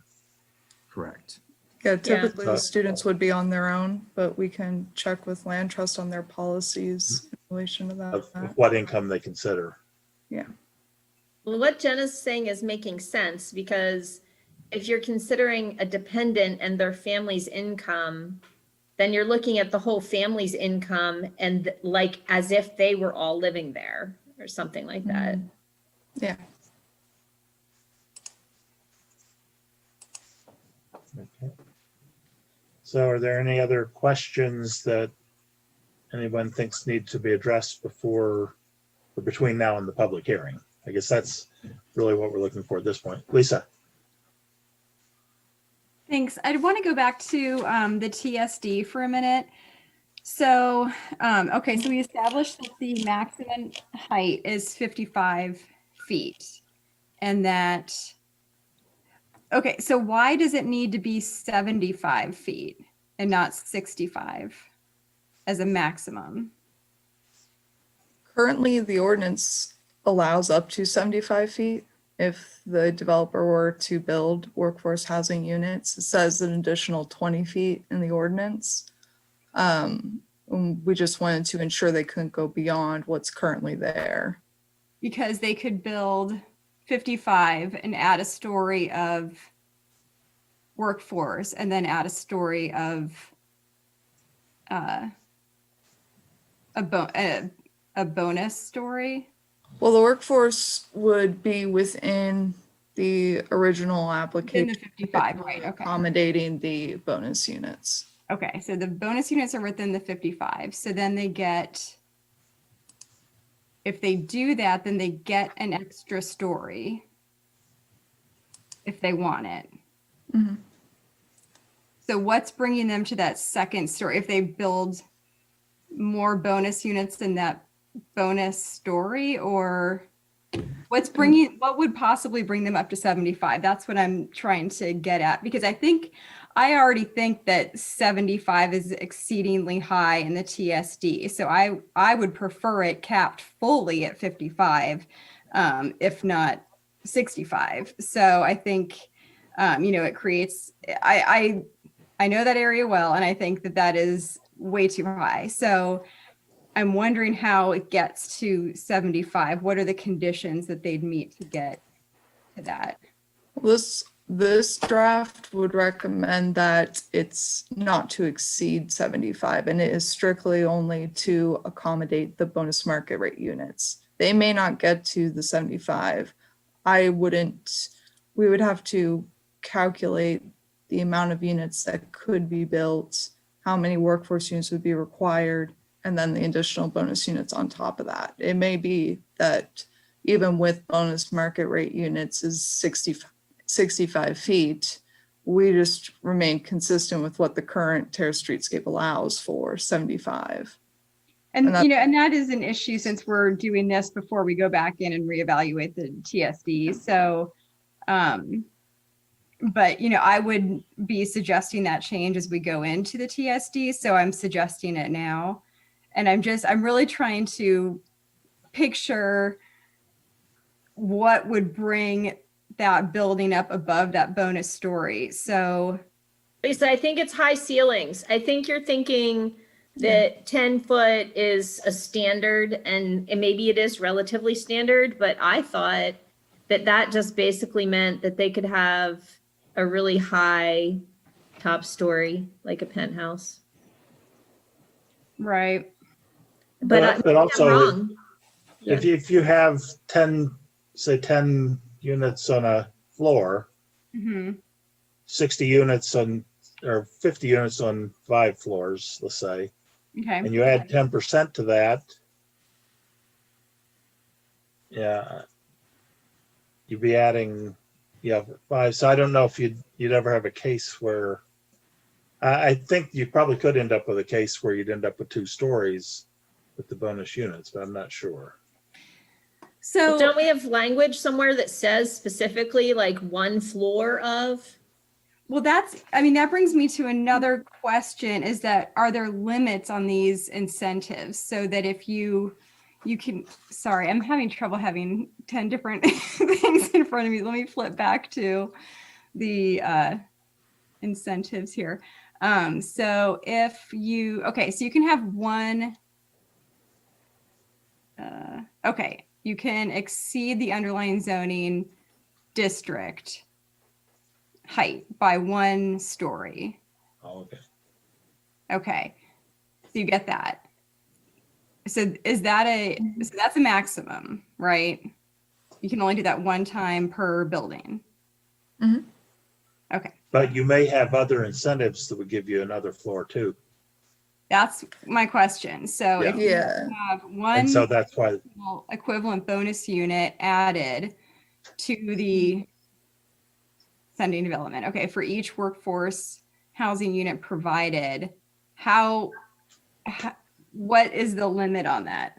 And Jeff and I reviewed all of the Terrace Streetscape, the incentives that are involved with that. No other incentives are related to building height except workforce. Okay, that That was would design stuff, it wouldn't affect the height. There are no other design incentives Nope. that would increase the height. Okay. Nope. Okay, so then, is there any limit on how many bonus units, how many one additional equivalent unit is built for each workforce housing unit provided? So is there any limit on the number of workforce housing units plus additional units? Not in the current draft. 10% would be the required for the workforce units, and the developer would be eligible to match those workforce units and additional market rate units. Okay, so what would happen then? Would they just be capped out then if they wanted to just keep building? Would they be capped at 1 story above the underlying zoning? Yes.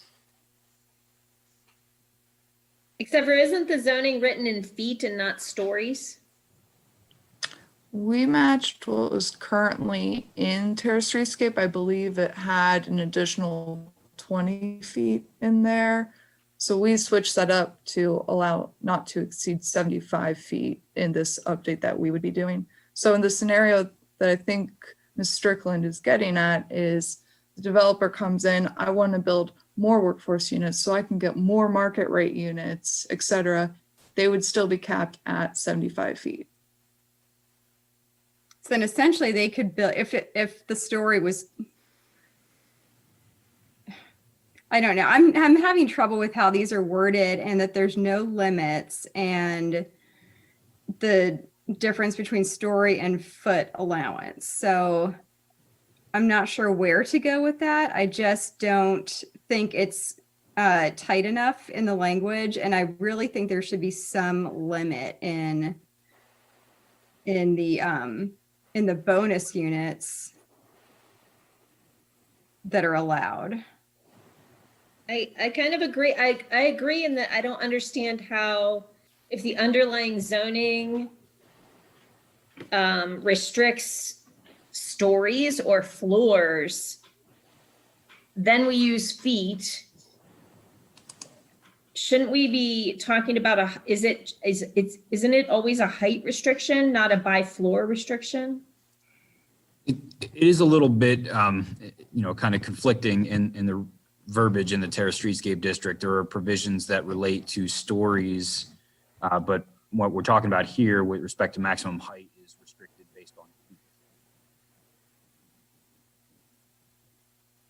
Then again, I would change that language that's suggested for the TSD to read 65 and then assume that when we go back to reevaluate the TSD that it would be discussed. If we can do that, I really support that. I'm really not at all happy with the height that we have going in the TSD. We want to be going in the opposite direction than that. I don't want to, not I don't want some necessarily kind all of, of us. well, I don't know. The last time we talked about it, we talked about some sort of constructive reuse or something like that. And it wasn't all about big towers in some kind of a, what do they call that? Gully, not the gully, the canyon. The canyon. That's But- it. So I would support that, Lisa. Here are your building height incentives in the Terrace Streetscape District. Yeah, I'm comfortable with 75, but I grew up in a city.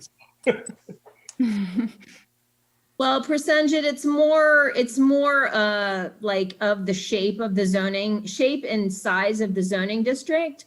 It's like kind of like a little island of Manhattan right there in West College plunked down.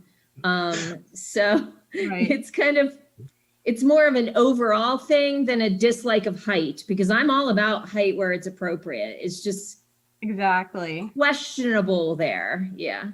That's where I'm at too, because you have to picture it on both sides of the road then eventually. You know, that you leave downtown, you drive along West College with all the homes, and then you're back in a little city area. So it just, and there, you know, there's established neighborhoods right there, elementary school, you know, there's a lot of stuff going on there. So, and big parking issues that, anyway, yeah. So well, that's another issue, because off-street parking may be provided but is not required for any workforce unit built or designated within the multifamily dwelling. So if we have no limit, you know, that I can imagine there being some kind of problem. So again, my suggestions would be to make that 65 feet in the TSD to put a limit on, I guess, incentive or accommodation number 1, so that it would not exceed accommodation number 2. Because I had read many eons ago, I had read accommodation number 2 as accommodating for accommodation number 1, so that when you're building these extra units, then it's allowing you that extra height. But I don't think that's how it's reading at this point. Okay, so just to recap, if we can establish some kind of limit on the bonus units, I would support that, as well as changing that TSD language. Yeah. Okay, I think we can look at that and then make a motion to change it at the next meeting, because we do have the time between now and then. But I guess my caution on that would be that we not create a conflict between the workforce housing ordinance and the terrace streetscape ordinance, where there are two different, you know, where one ordinance allows 75 feet and one ordinance allows 65 feet. Right. And I understand, and I have a problem with that too. So, well, the amendment would be in the Terrace Streetscape District. The amendment for the height is within Terrace Streetscape District. The workforce housing ordinance doesn't mention height of any zoning districts. Oh, okay. Your amendment is in the terrace streets. Oh, okay. I misunderstood where that. I gotcha. Okay. Okay. Yep. Okay. So Okay. then, In that yes, case, I don't have a problem with that part of it then.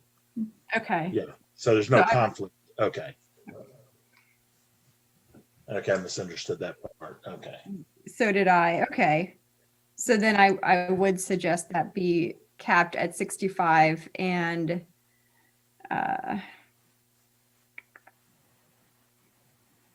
you know, I guess we can't really make the language more consistent at this point. It needs to be feet there and stories here. So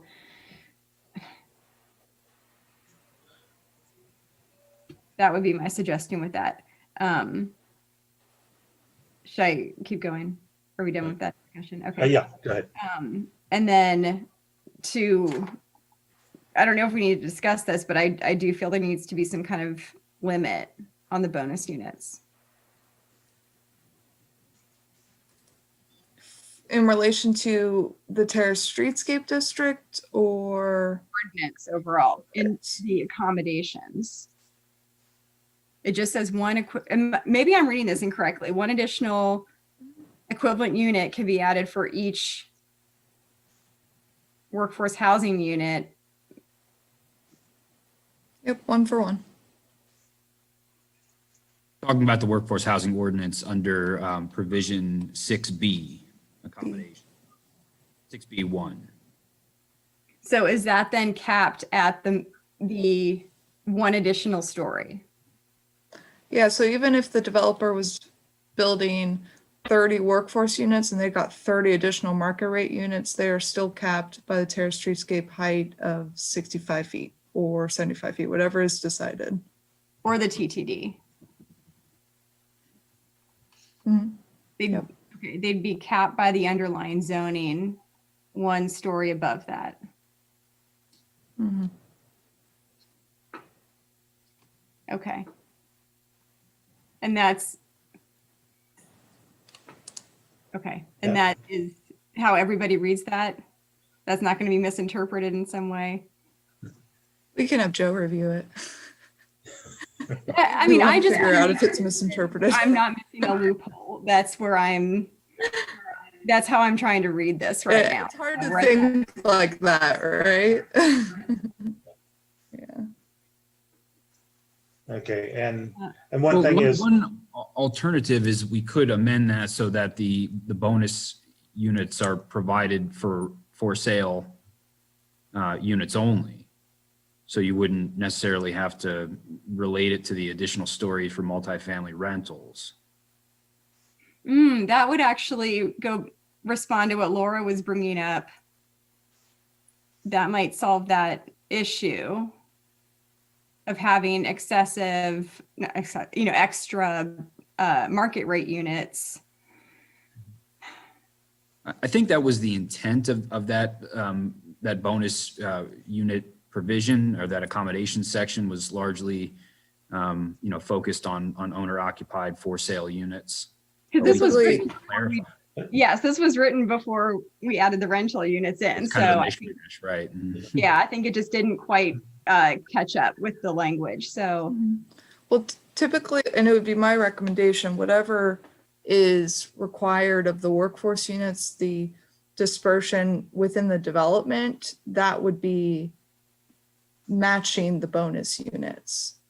So if we have a building that's 100% rental, are we really going to say you can have bonus units, they must be for sale units? So the bonus units and the workforce units match the ratio of what is provided in the building itself. So in a TTT development, they have multifamily units, they have single family homes, they have duplexes, and it is a diversity of structures. And they would be required to provide workforce units of those diversity. And the market rate units would also be diverse in that way. right. Their mechanism for relief for a rental unit would be the fee in lieu. So Yeah. they would still be able to, they would Of the still, rental units could be paid in fee in lieu. right. But Dave, I thought what you were saying is that we could maybe consider not having the bonus units for rentals. Right. That's correct. If that resolves the board's concerns. I And think at it this point- helps. yeah, I think we're not actually making changes in the document right now. The motion here is just to schedule a public hearing. So I think we need to have that discussion between now and the public hearing. Mhm. And basically, I think we've raised these questions and would like Jenna to take a look at the questions and come back with, ready for a discussion of amendments to the ordinance. So I guess at this point, I would ask if there are any other questions that we should treat that way. And then maybe we should schedule the public hearing. And then we'll schedule on the agenda sometime in the next two meetings, this discussion or continuation of the discussion we're having now. Lisa. One other question, at our last discussion, a lot of questions were answered with, well, that will be in the manual, and I forget what exactly it was called, but the Program Design manual, yeah. right. So can we have a sample of that or some kind of idea of what that's going to include? I mean, I've got questions like, is there a down payment required for the homes? What happens if the owner falls behind in mortgage payments? is there a number of years that the owner can occupy the house before they sell it, or a maximum? I've got questions like that. And then also we had questions about that, the resale formula. And then finally, I had some things that I brought up last time just about specifying the communication channels between the homeowners, or I guess renters also. No, well, it was mostly about the homeowners. You know, who do they contact if they need to use that release valve and sell their home in a hurry? So I'm in that little area. I'm just concerned that the burden not be placed on staff, and that we use the fee in lieu to, you know, support our designee in being the communication with the homeowners and renters. I just, unless we want to go down the road of creating a whole housing program within the township, I think it's important that that is really detailed. And I guess that would be in the manual. So a lot of your questions, really Missy would be the one to answer them. I've asked her because I was fielding questions for Planning Commission for those same documents. There is no other workforce affordable housing program like this proposed in the county.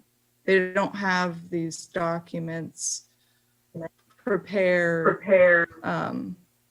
this type of program. It would be comparing apples to oranges. I think what we could do is we could bring, you know, we could ask Missy as the land trust director to come, and maybe if you want to send, if any of the board members want to send, you know, through Jenna or I, your questions, forward them on to Missy, have her, you know, provide a report to the board at an upcoming meeting sometime between now and the public hearing on November 16th. But I do think, you know, kind of a general response to your question is our intention has always been and would continue to be to place that obligation on the third party administrator, in this case, the Center County Housing and Land Trust. I think Jenna's correct that they don't have some of the framework developed yet because it's kind of a new program, but all of our conversations with the Land Trust have been thus far that they would be the ones that would be the sort of one-stop shop for all these issues. The questions about mortgages, you know, what happens if they fall behind on mortgage, or they run into other issues. I think the same, you know, kinds of standards or repercussions, so to speak, would apply to them because they're a homeowner, just like anybody else. I mean, you own the deed. If you fall behind on the mortgage, you're subject to foreclosure and any other consequence that may follow suit. But, you know, the other side of this is with, you know, either with a fee in lieu program or more involvement, more injection of investment from the township, there may be, or, you know, from development community or whomever it may be, might be some opportunities to do what we can to help, you know, or at least provide, you know, in some respects, in the same way that there are other kinds of utility assistance programs, you know, to kind of prevent that sort of thing from happening, or at least be able to provide assistance if absolutely necessary. So I think we have options, but I would suggest that we bring Missy in to respond to any of the specific questions that the board has. And if you want to forward them to us so we can give them to her in advance, we can invite her to, you know, either the October 19th or the November 2nd regular meeting, so that this way you have time to consider the responses before the public hearing. Okay, I will do that. And just one final question then, will the board be approving that manual? I think it would be an internal document for the land trust. If this is a manual that kind of governs, presumably the you know, all the mechanics of how they administer the program and interact with the home buyers or the tenants, depending on the application, then this would be something that would be, you know, for the land trust to develop. But I would imagine they would want to do that in concert with the township, since they would be administering the program for us. So I don't think that they would, you know, do anything that were really out of step with the interests of the board or the interests of the program and the township. But of course, if they were to do something like that, or if they didn't administer it consistently with how the program were laid out, then, you know, the alternative would be to identify another administrator. Right. And I guess I'm assuming that this manual contains things beyond the the agreements with the homeowner, you know, to more of administrative things and cooperation between the township and the designee and the developer and things like that. I'm assuming there's some of that stuff in there that the board would want to decide on. So, okay, but I will forward those questions. All right. Thanks. I also am wondering about,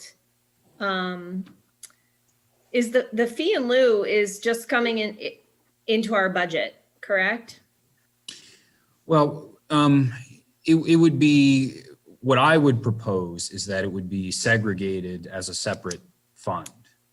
Right. You know, But- right now, the parkland fee in lieu that we get is typically deposited in the Regional Parks Capital Fund. I know there's been some discussion about, you know, how that money is going to be maybe changed, but that's what historically has been done with that. But, you know, if we had a workforce housing program, we would want to, you know, take the necessary accounting, you know, apply the necessary accounting standards to ensure that income generated was spent in a manner that was consistent with its intent, which we could do as part of the general fund. The issue becomes, you know, what happens to that money if it needs to be turned back to the developer, meaning if the township's unable to use that for a period of years in a way which I believe is drafted in the ordinance. So, you know, I think the cleanest way to do it would be to account for it in its own governmental fund. It would be subject to audit. It would be able to generate a fund balance that would roll over year to year, accumulate interest, et cetera. And it would probably be the cleanest way to account for it. So that's what I would most likely suggest in the budget. But when that happens, right now, we don't have a strategic plan for use of that money. We have a general idea of what we would be doing. And I guess, so I'm just adding to Lisa's thought, I guess, about things that are yet to be determined, even after the ordinance is in place. And wondering how that might work in terms of in consort with the land trust, or whatever partner, and our staff time and that kind of thing. You can talk I more know about it. that's- Yeah. Oh, sorry, you're really delayed on my end. Sorry. Fine. I would recommend, at least I know Missy and I would both recommend that either a policy or a resolution adopted by the board saying what those funds can be used for. So when you get into real estate, you have to be able to move quickly on a lot of stuff. And if we have to go to the board every time for approval to use these funds to help this homeowner, it slows the process down. And typically most municipalities will have a policy document or something approved by the board that says you may use these funds for X, Y, and Z. Gotcha. Thanks. And then I have a question or a comment about the draft. Looks like it's page 7 under limitations II. It says the workforce housing dwelling units that are for sale must be used as a principal place of residence. I'm wondering why it seems like we're purposely excluding the for rent units as needing to be a principal place of residence. And I'm wondering if that was accidental. That was more related to the for sale units. So they wouldn't be able to be rented. We have a income qualified homeowner that buys the property and then turns around and rents it out to someone else. So we can clarify that for the for sale units. But aren't they all having to be used as a principal place of residence? Like this isn't somebody's second home. That's how. It keeps it from being rented to somebody else, like as a Airbnb. Okay. You know, buy it because you qualify and then use it as an Airbnb. You have to live Right. there. Well, maybe then, I don't know, maybe then it should be something like that all units must be occupied by their qualifying occupant or something. Just seems weird to have it just for sale. I understand the intent, but interpreted within the ordinance, then rental units can be re-rented? Or anyway, maybe think about that It's a a good little. observation. Look, we can look into into that. If there's, the intention would not be to allow those rental units to be sublet, but we'll make sure that Right. we language. up And we so- may as well put that in as a stipulation for rentals as well. Yeah. Mm-hmm. So, Thanks. okay. Anything else for basically items that we may want to discuss at the next meeting or the one after? I should note, I do believe that we have some folks here in attendance that are here for this agenda item. I don't know if the chairman or the board wants to acknowledge them at this point, but just wanted to point out. If anyone has a comment, that would be fine. Not necessarily anything we're going to resolve tonight, but if there are questions that should be resolved, those can be brought up now. It's-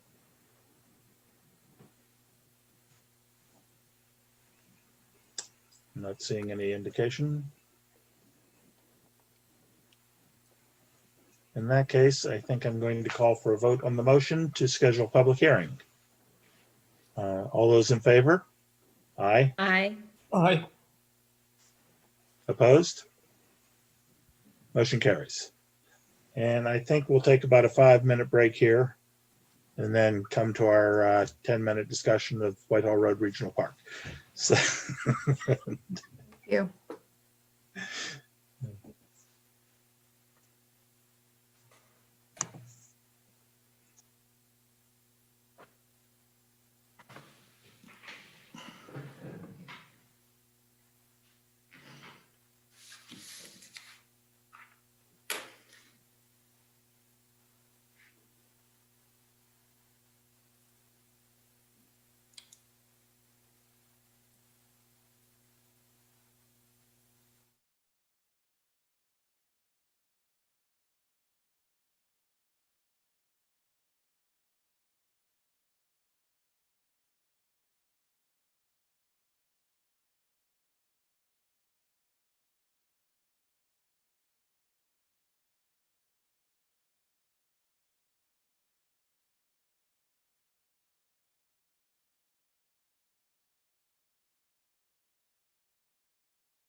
Continue the meeting.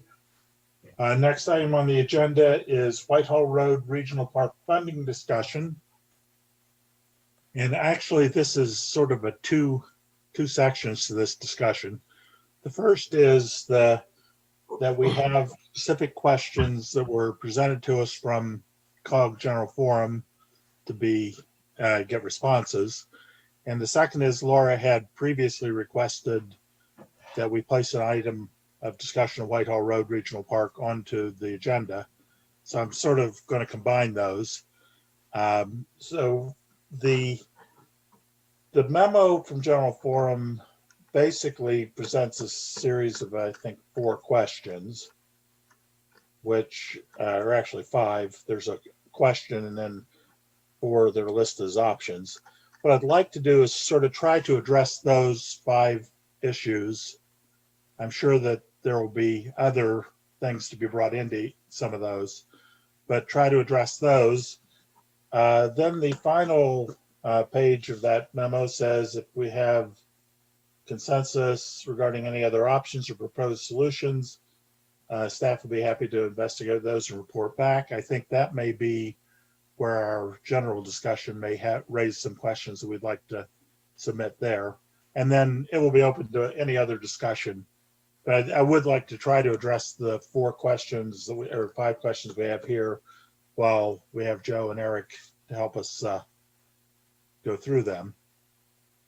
So I guess maybe the easiest way to do this is just read the question and see if either Joe or Eric has any comments on it, and then start a discussion. So the first question is, if your municipality supports only utilizing the current $4.8 million loan, plus any grants and donations, what amenities of the already reduced phase 1 scope should be removed from the park to meet the budget? There is text that was provided that I'm not going to try to read all of it, but everybody's had this memo, so and we can refer to it as we go. So I guess first I would ask Joe or Eric if you have any background that you want to present on that question before we start discussing our response. You're muted, Eric. Sorry. When I got promoted to panelist, I had to shift all my monitors around. Sorry, I apologize. Congratulations on your promotion. Thank you. Thank you for including us. Joe and I are happy to answer questions, but I think a lot of the discussion and information that was presented during the Zoom and Learn hopefully provides the background that's needed for this.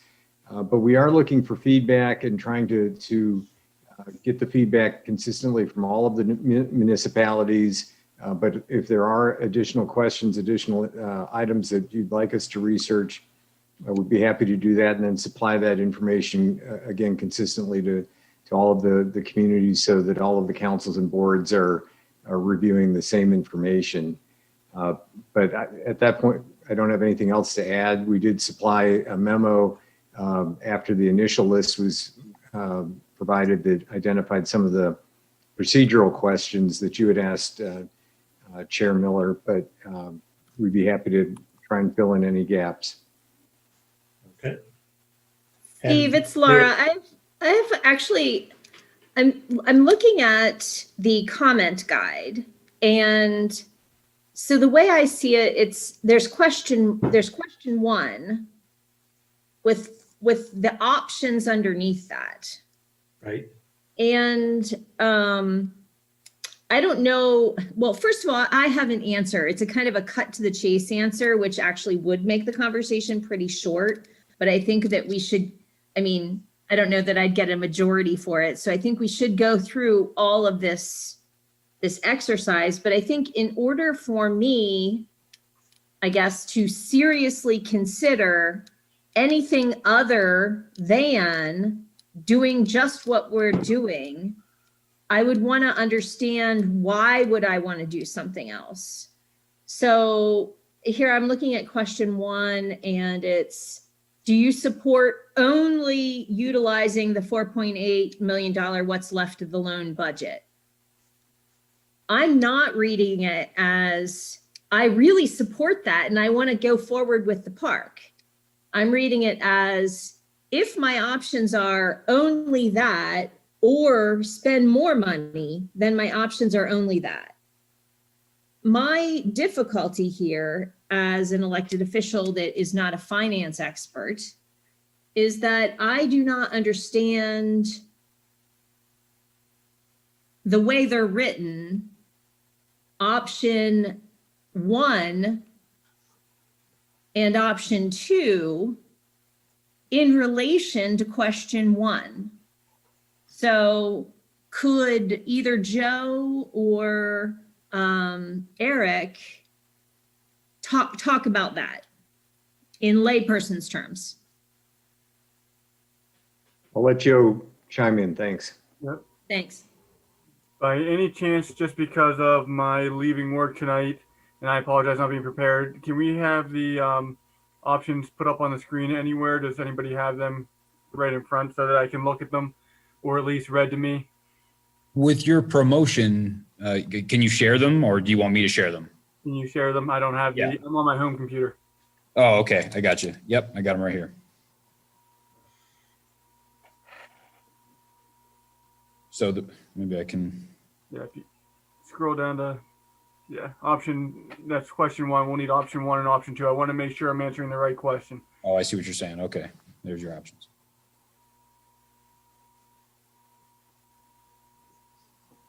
Yeah, so basically my question is, Joe, in layperson's terms and implications to the municipality, what is the difference between Option 1. not doing anything, which is 4.8, do whatever, option 1 and option 2? Okay, so option 1, both you do the same exact thing for refinancing the loan, taking advantage of current interest rates as what we believe them to be based upon our estimate that we did a couple of months ago. Option 1 puts $300,000 into the park budget, so it increases the regional parks budget by $300,000. Option 2, that savings, instead of going back into the regional parks budget, goes back to the municipalities. Okay. As a lower debt service payments. Okay, so what would be the reason, play devil's advocate for me, what would be the reason that I would be against option 1 and 4 do nothing? Like 4 just question A, use the loan, move forward. It's all a question of what you want to do with the project, which is why in the financing does that. That's why when we went through it, we said we shouldn't make the decision based upon the financing.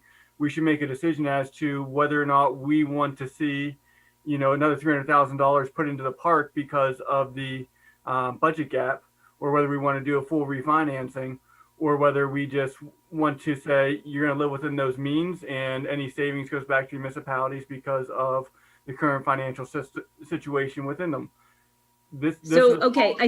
Thank you. So I think then kind of what the real question is question, do we want to close out this project or not? Because it seems like if we do not want to close out the project, there'd be no reason why not to refinance and get more money.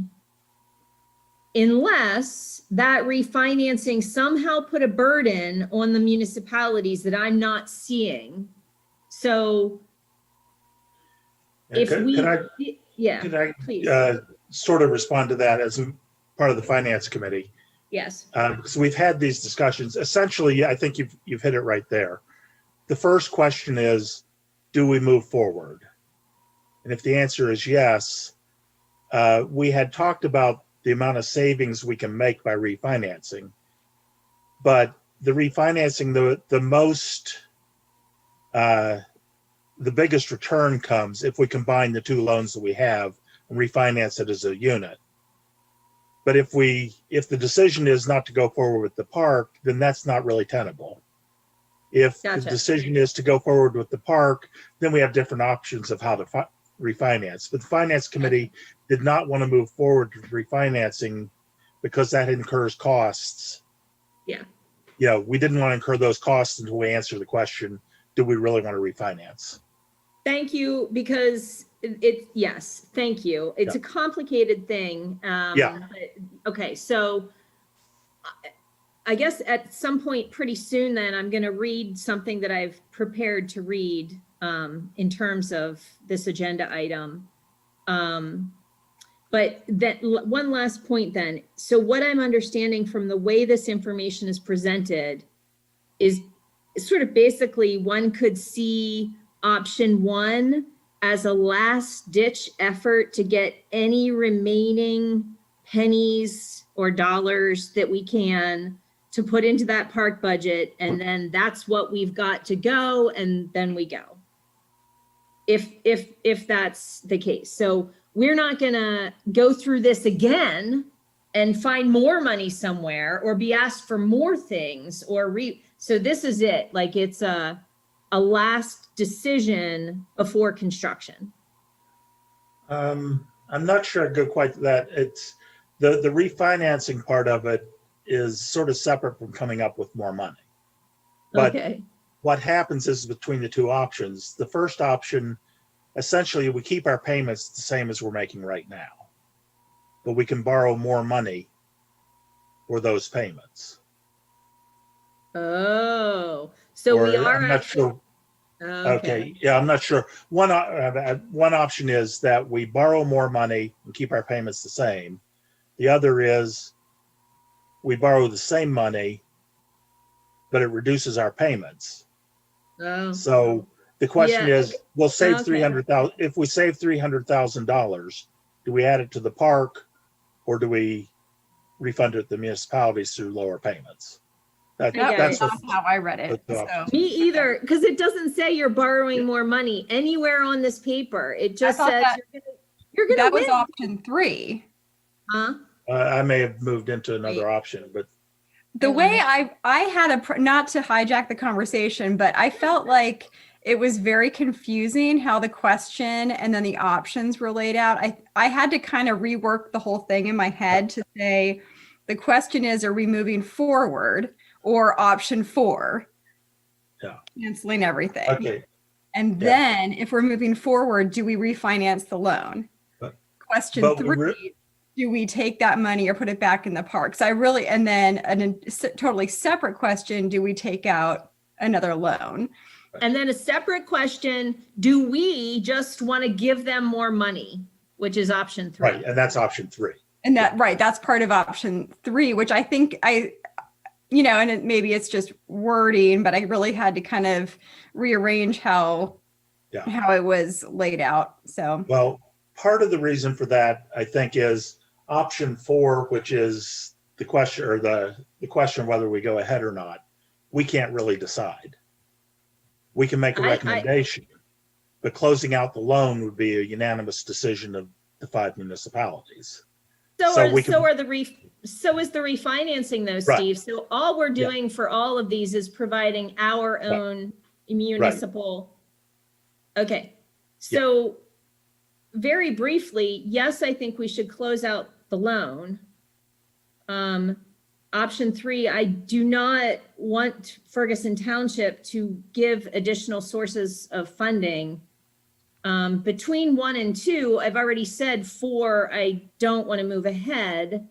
But if we are forced to move ahead because we, either we don't have a majority in saying no more of this, or because we would be taken down that road by the other municipalities.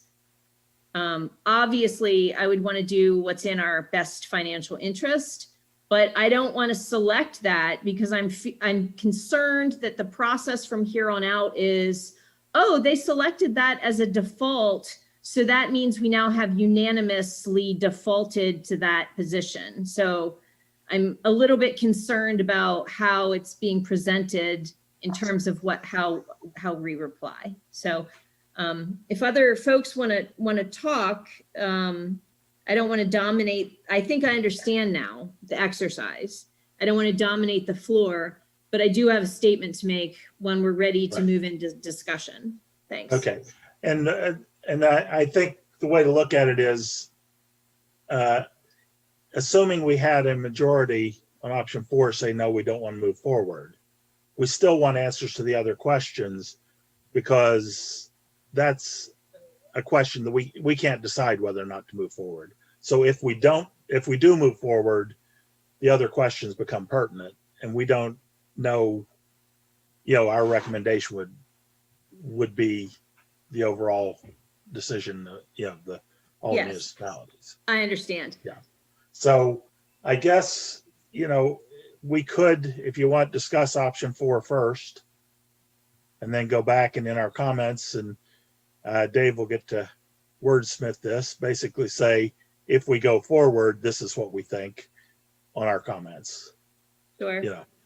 So, I sure wouldn't mind just reading the statement I've prepared, kind of to get it over with and get the Okay. ball rolling. I tried not to make it too long. I hope it's not. I'd read it out loud. I didn't bore myself, but we'll see. Phase 1 of all 3 regional parks were to be completed by 2015, according to plans. Far before the opposition to the Toll Brothers occurred, there was a severe shortage of funds for Whitehall Road Regional Park.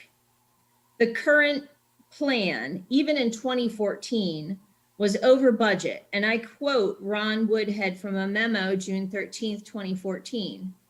"We have a conditionally approved land development plan that we cannot afford." There was a $1.2 million fund balance that was increased by $7.5 million in 2011 to come to a total of $8.9 million to develop Oak Hall and Whitehall Road Regional Park Phase 1s. Those millions and millions of dollars have shrunk steadily over the years, and we have not even begun Whitehall Road. On top of that, we still have a centralized maintenance facility and staff headquarters to fund.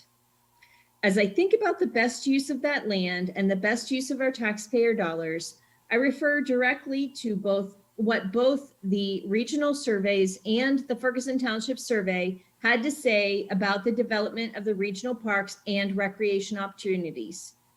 In the regional park amenity survey, the top 5 amenities that folks wanted to see in the park were walking trails, picnic pavilions, shade trees, flowers, and playground areas and open space.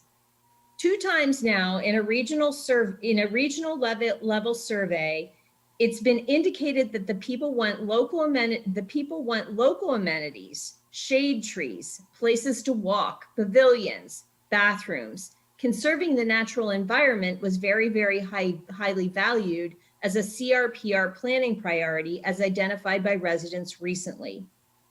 Despite that, and the importance of this parcel to water conservation and quality, our terribly limited budget, we move forward with a master plan that requires intensive land development, and we see that the region is even still considering putting the maintenance facility even though the Water Authority has said they do not want quantities of herbicide, fertilizer, and fertilizer stored there.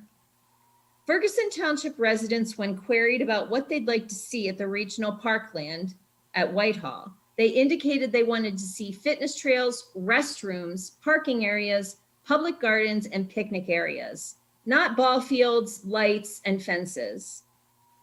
When residents at the regional level were asked recently, what do you think the priority for Parks and Rec in the center region over the next 10 years should be?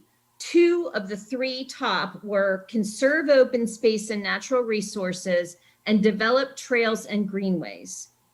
Currently, we have a shared loan for $4.8 million, and the authority was tasked very specifically to build in accordance with the master plan within that budget. By January 2020, I had on my to-do list to discuss the matter of the bathrooms being shifted out of the base bid that the authority was preparing to put forward. Even though the Park Authority knew that not only Ferguson Township, but all of the municipalities agreed from the start that bathrooms were an absolute priority, By January, they were moving forward with the bids that did not include them in a base bid. Now here we are, and it's October, and they are just now coming to us with a park design that does not include bathrooms. There was never an option, according to the municipalities, to not include bathrooms. The township is looking at rising costs and a population that does not want to see rising fees or taxes, and we are being asked for more money to fund the majority of a project that was shaky from the start.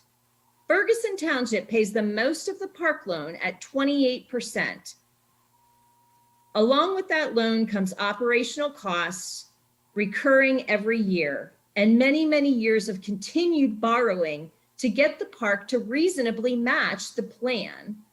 It is irresponsible of us to further invest in a park that has been chronically over budget, planned for poorly, and that is the gateway to nothing more than costs. Ferguson Township provided an inordinate amount of money for the development of this park, far more than any other municipality.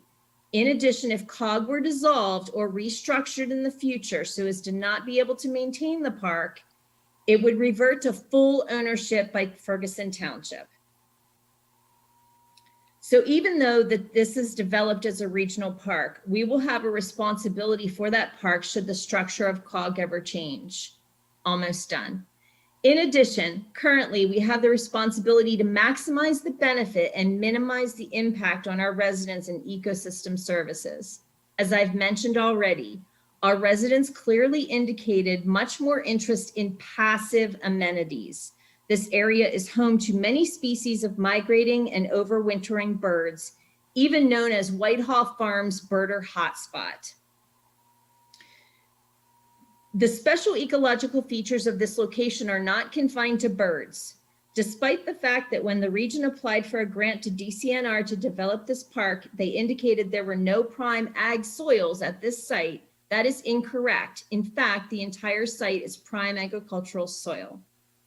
Additionally, this land is riddled with sinkholes and is an integral part of the water recharge of the Harder-Thomas well field, and in addition is adjacent to the parcel of land that the State College Borough Water Authority has an obligation via deed restriction to manage for water protection.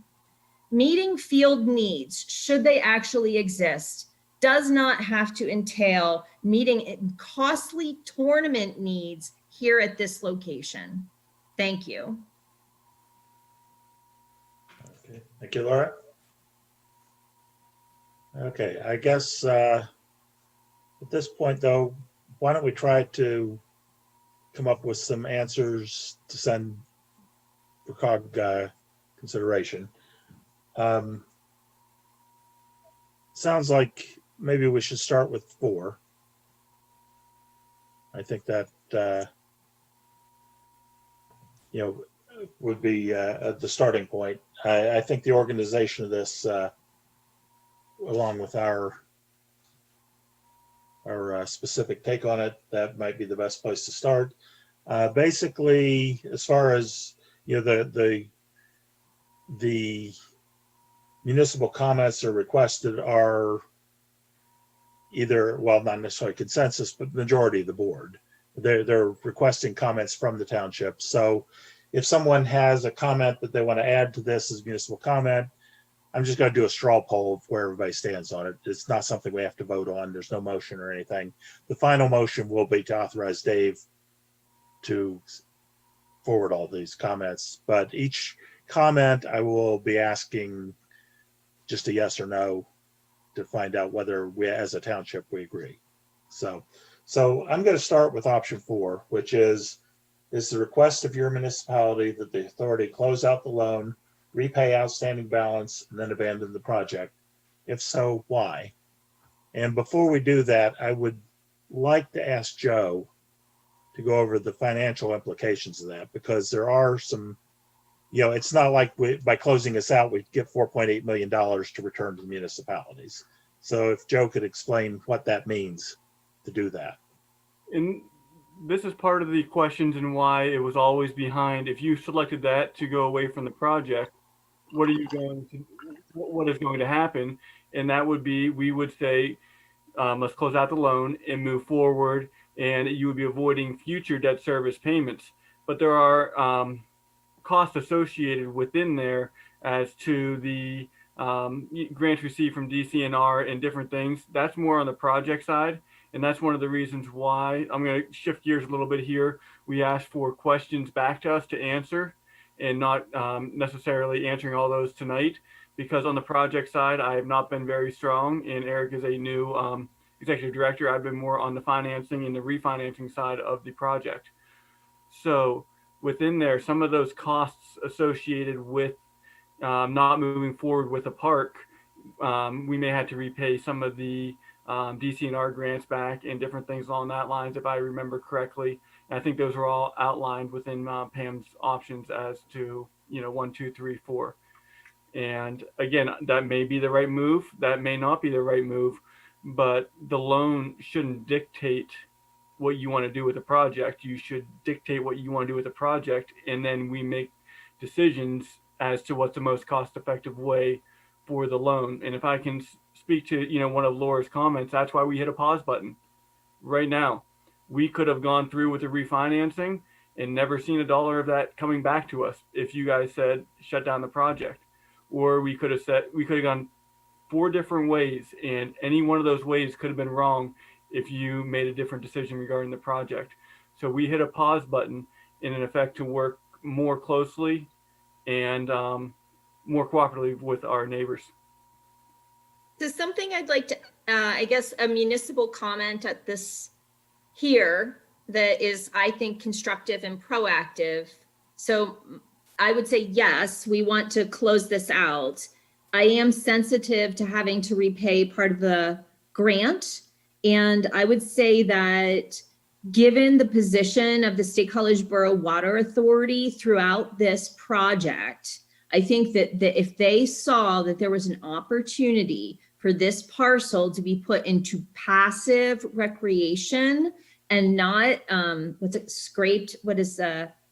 flattened, that the whole process, if it's put into passive recreation that does not disturb the ground, that they might be willing to offset that grant repayment, because it's very attractive to them and very advantageous. So I would say that my comment would be, yes, I think we should close this out, and that in terms of the repayment, that we should look at the Borough Water Authority as a potential partner in doing that, and even maybe coming out ahead. And when I say ahead, I don't really mean ahead. I mean not at a loss for, in repaying back the grant and any portion of the loan that we have to repay back that wasn't considered actually utilized for equity into OCAL, or all of the things that we've bought for Whitehall so far. Okay, so I guess I would ask how people feel about that comment. Are we in favor of? I think I would say I'm opposed to that. I think that we should go forward with the money that's committed, but that's. So we have Laura and me. We'll go with the rest of the board. So Steve, I guess the way I thought we were kind of doing it is answering each one. So like, if we abandon the project, the comment would be the one way that things could be repaid would be the Borough Water Authority. Yeah. So in terms of that part of the comment, do you agree with that? I think we could suggest it. Yeah. That I don't know. I'm not convinced that they would be willing to put up money to do that, but who knows? So you're suggesting that we close it out. I guess the first comment would be, do we want to close this out? And I guess I want to get an opinion from the board on that part. And then if we do, or a suggestion for what and I think you've given the reasons are environmental and budget reasons or cost reasons. So I see Lisa's would on. And add- also that none of the surveys that have been generated match the amenities in the park. I think that's really important. Neither the regional park survey that talked about amenities, nor the general regional survey, nor the Ferguson Township last survey, which was in 2009, I think, or 8. Okay. So as far as that comment, I guess where do we stand? I agree with that. And I was gonna Yes. say thank you for sharing those surveys. Thanks, Lisa. Patty? I'm sorry, or- Patty, I didn't hear what you had Yeah, said. we got. Gotta- Nothing. I'm really on the fence about this. I really am. I could go either way, but I also think, Laura, using your same approach, that if we were to cancel it out, any of the fees that we would be charged from DCNR, we could make the same plea to them to say, well, forgive us because we're actually trying to protect water sources and ask for forgiveness from DCNR. Or am I getting the? I would say that's very unlikely because that's a contractual obligation of the grant. So We know what those fees are. I think it's 10% of the grant, and I think it was a $200,000 grant. I might be wrong, Okay. but No, so I think it would be $20,000, which honestly, like, oh, Steve's saying no. yeah, I I'm thought gonna the go to formula, but I didn't know the total of the grants. that. Earlier this week, we sent out an email to basically say, let's just get comments back because we were getting a whole bunch of comments from a bunch of different ways coming to talk to you guys tonight, getting them from College Township Council. We heard some Patton Township, and like that comment from Lisa, that would be something good to compile, all those comments and all that information and bring it back to you guys in the coming weeks to allow for a better decision to be made in the November-December timeframe. We don't want to rush anything. We want to come to a knowledgeable, thoughtful decision, and not miss anything before deciding what to do. And again, this is, as we're doing this, we're trying to be upfront, honest, transparent, and say, how do you guys want to go forth and do this? And not basically miss anything and saying, ooh, we wish we had a do-over. So, But I thank you. That reminds me, I saw, gosh, what was it? I was either watching a meeting or at a meeting. But this is actually going to be, the timeline for this is slightly pushed. So now instead of having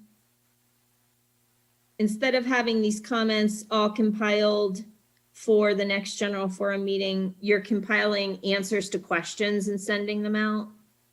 Like not these questions, but like information seeking questions. Is that right? Initially, our intent and expectation was that we would have all of the feedback coming in a concise way. But what we've realized along the lines that Joe mentioned, we have been getting more questions that have been generated as folks have begun the conversation. So it's quite possible that we may not be able to have all of the answers ready and prepared to the general forum by the end of the month because a couple of the boards will not meet until roughly the deadline to get the information back, the 14th, 15th in that time frame. So we're going to be scrambling to get answers to any of the questions that you're asking tonight or that are coming from the other municipalities. We'll do our best to have all of that, but if we have to go to DCNR or to another source for information, the Water Authority, for example, there may not be complete answers. We'll do our best, but we may not be able to achieve a final consensus by the municipalities through the general forum at the end of October. We may have to carry over the research period into November and bring back all of the final information in the following month. But there are some of the items, and because Pam's on vacation this week, she's not here to be able to answer these questions. Or so we'll have to supply this information in detail later. But there are a few items grants that are time limited, that if we carry this into 2021 without action, then we'll have to start repayment or other things on some of those grants. I don't think the DCNR one, but a couple of others that have time constraints on when the money was to be spent. So that's additional information that was in the presentation that we'll make sure is included in the report to the general forum. So thanks. So, so are you saying, the question, are you saying right now that you guys don't have the number of amount? I know we see 10% annual interest in full, all the the grants must be paid in full plus 10% interest. Okay. And the original grant was, I believe, $300,000 for the purchase.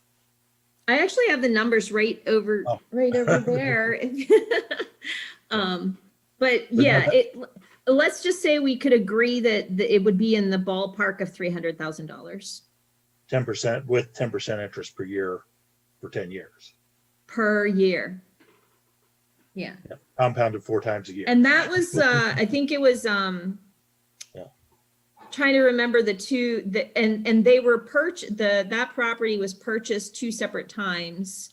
I think I can't remember. I think, was it 2005 and 2008? I'm slipping my mind, but yeah, we don't have the exact numbers, but I would say it's going to be a significant amount. We're talking at least $500,000 for that original grant by the time you figure the interest. So, and that's why I'm skeptical that the Water Authority would be.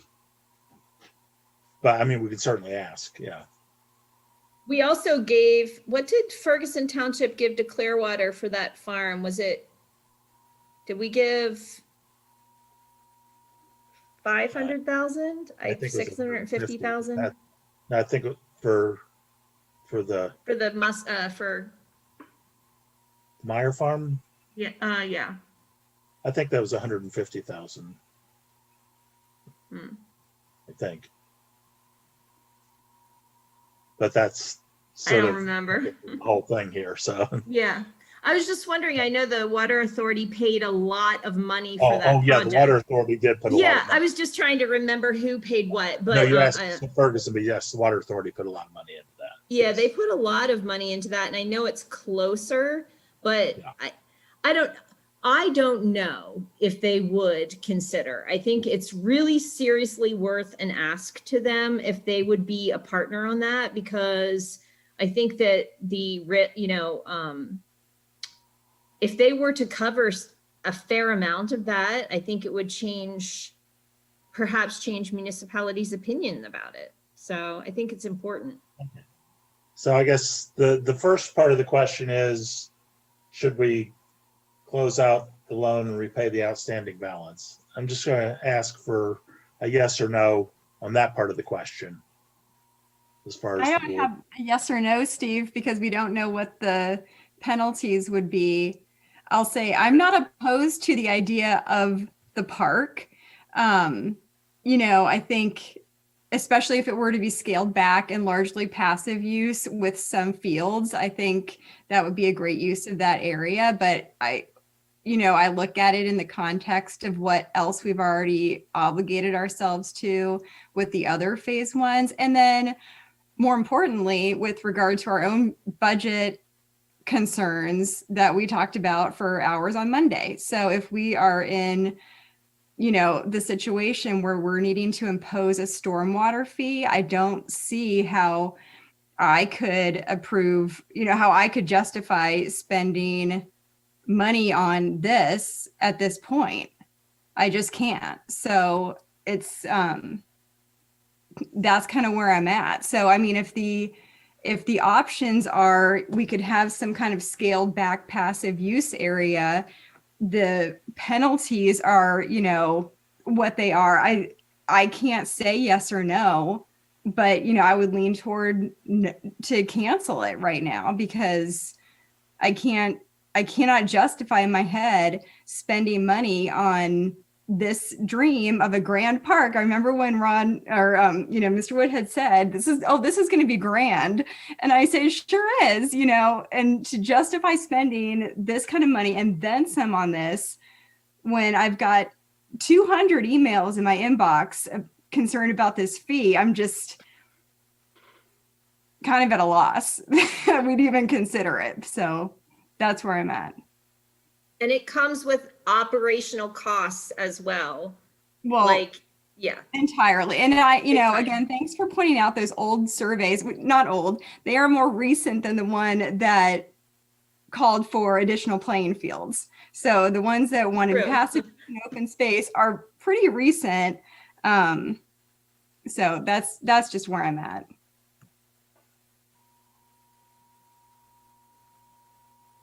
Yeah, so I usually have an opinion about things, and this one I'm on the fence too. I have a few sort of clarifying questions. So I'm trying to still figure out if someone, Eric or someone else in the board or anyone listening, so the alternatives here that we are considering are not do the park as it is envisioned, versus I'm thinking that the other option is that it will still be a park, but it will have non-developed areas. And so that's the part that I'm trying to envision. So if we don't do the whole park, what happens to this land and area? And if someone can tell me a little bit more. I'd like to take part of that. Others can chip in then.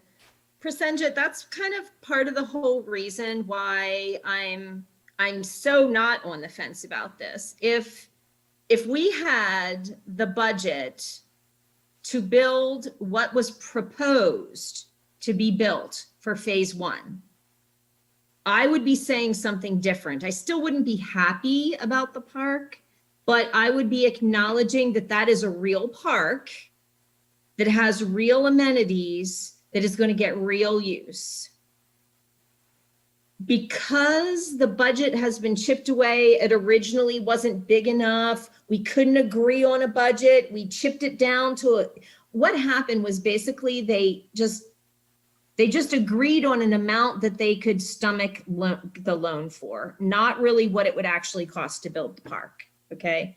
So we were second in line in terms of Oak Hall and Whitehall, and the loan was for both of them, and we're like way out of money now.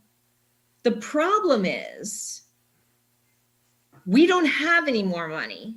We can't even really agree that we want to spend this money. And so what we're going to have is a park that's a tiny little fragment of what it was supposed to be, with no, in anybody's lifetime, end in sight of having it be built anymore. So what we've got is what we've got. And that's why I'm always saying, like, it's a terrible feng shui of a park. It's like, it's a weird clip-clop of things thrown together because we don't really have the budget to make the thing that we really need to be making there. So because we're going to have an incomplete, it's not even going to serve any of the purposes that it was supposed to serve. There won't be enough fields to get the tournament location. It's incomplete, and there's no prayer of having it be complete. But instead of early on, sorry, I'm like getting all emotional. Early on, when many people were saying, we don't have the budget to do the park that we have a master plan for, and we're not going to have that money, the best thing we could do is to make a new plan within our means. But everybody's like, no, everybody, this is what we have and this is what we want. And even though it's really, really old and we have this new survey coming up, we're still committed to it. Well, now we've got this new survey that further confirms that what people want isn't necessarily what we're building. So really, if we kind of had it to do all over again at this point, maybe we would choose a lower level master plan that doesn't result in such high square footage costs. So just like a building has square footage costs, so do different park amenities. So if all that 100 acres were full of park amenities that had a much lower per square footage cost, we'd have a complete park with a lower level of amenity. But because we want this really high level of amenity, we have tiny little bit of park. So we'll just, it is going to be what it is. And so since that's what we've got, I'm saying no. Yeah, I'll still sort of follow up with a question. Like, I understand the grand plan, and I've seen some of the things that Pam has shown and things like that. But what I'm trying to do is figure out if I vote yes, what will we have? If I vote no, what will we have? It's yeah. And I think the best way to answer that, and I apologize, this is probably a better question for Pam Salakangas than Eric or myself, because she's been more intimately involved with the project. But if you basically choose option 4, there is no park. If you choose option 3, you have closer to the phase 1, the full cost of the phase 1. So just 1 second, if I may interrupt. So when you say no park, we would still have the land undeveloped, and there can be like a hiking trail or something, people can walk in it. Is that within the realm, or what happens to the land? If we appropriate money to build a hiking trail. Okay. It's also that property is deed restricted, that it must be used for recreational purposes. So the property will never be sold for development. It's deed restricted. So, just like before the Toll Brothers construction started, people would always park at that little gravel splotch there and then just go walking all through those fields and stuff like that. It's Penn State land, and who knows if you really could do that or not, but they did, and it was not ever stopped. But similar to that amenity that was not really an amenity, but people used anyway, we would have 100 acres of field and forest there adjacent to the State College Borough Water Authority parcel that could be used for passive recreation, and not just could be, is mandated to be used for recreation by its deed restriction. So Mr. Bigley, I'm sorry for interrupting. Yeah. Please go ahead with the number 3. Well, okay. Well, where I was going to go was 1 and 2 get you a portion of what the phase 1 would be, just because that's the money that is appropriated right now for what Laura had spoken about, saying it was not 2010 money. It was a very tight budget at best. I was very new at that point, and I'm the longest tenured person there.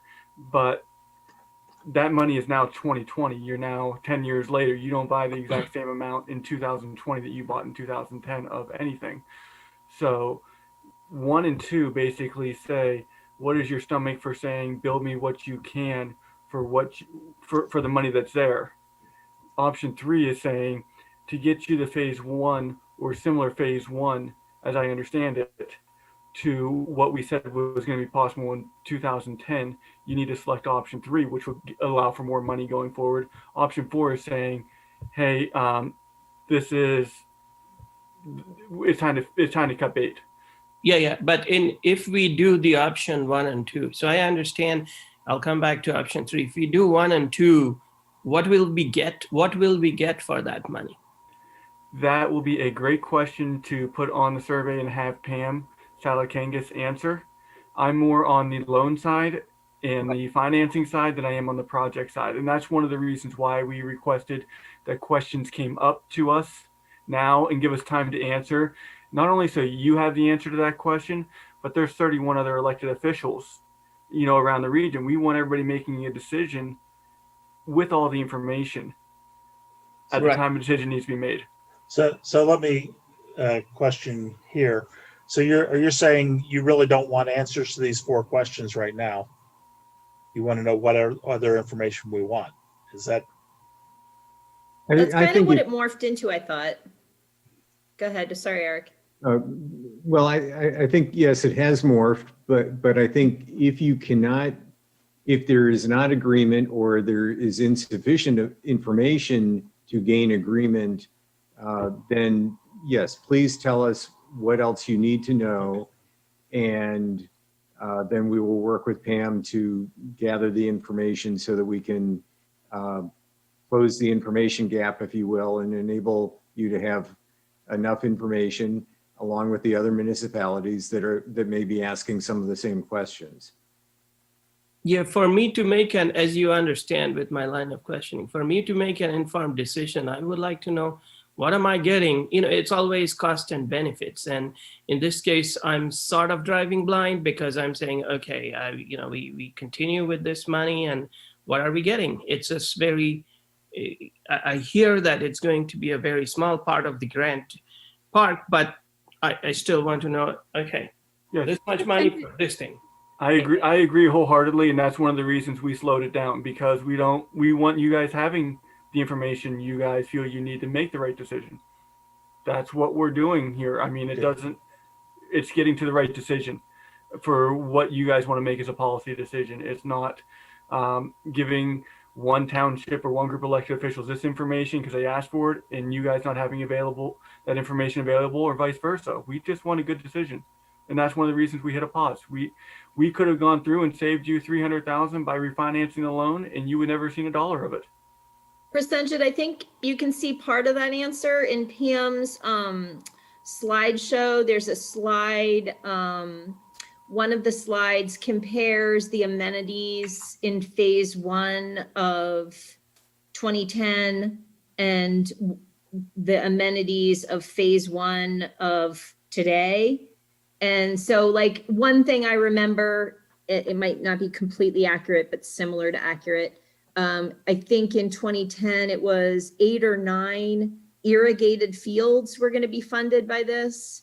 Here in 2020, it's 4, I think, and they don't have all the funding for the irrigation, I think, yet.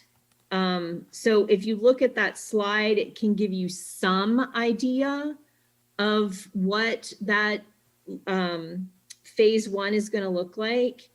I think two points about that. Another one of those slides talk about how much money we're short to get to a point. And it's $2.something million, I believe, that we're short to get to the point.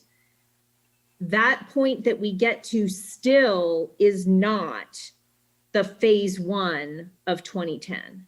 So even if we gave, as municipalities, another if I remember correctly, I don't have it right in front of me, another $2 million collectively, we still would not have that phase 1 that we originally were to have. I think what it gets us, and the reason why I talk about what we're going to have as a disjointed, why bother having it, is because, number one thing that people want in a recreational facility is a bathroom.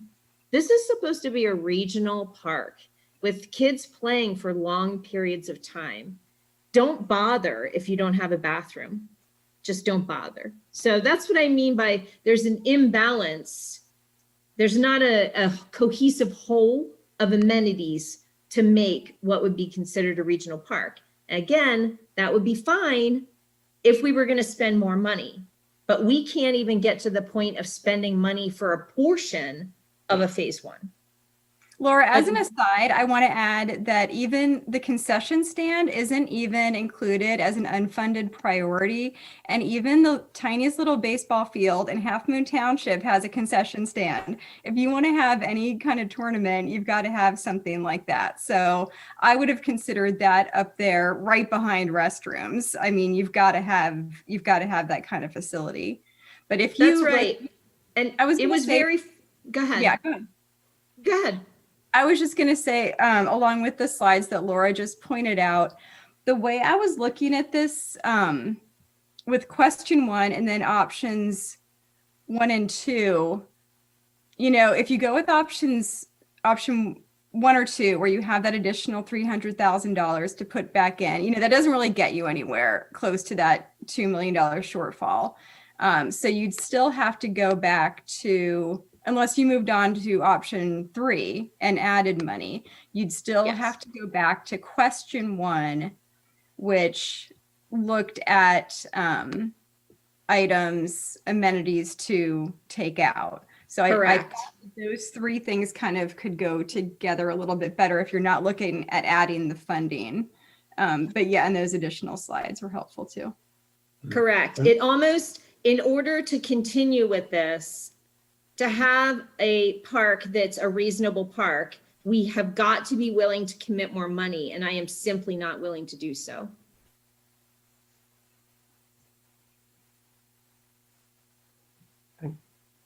So I guess my question is, do we have any comments from the board at this point that we want? I think one comment I've heard is we need to see a presentation of what we will have if we just go forward with no.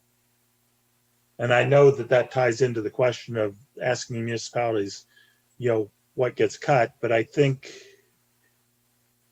we need to have some indication of what is there that if we just said go forward with only what you have, what would that be?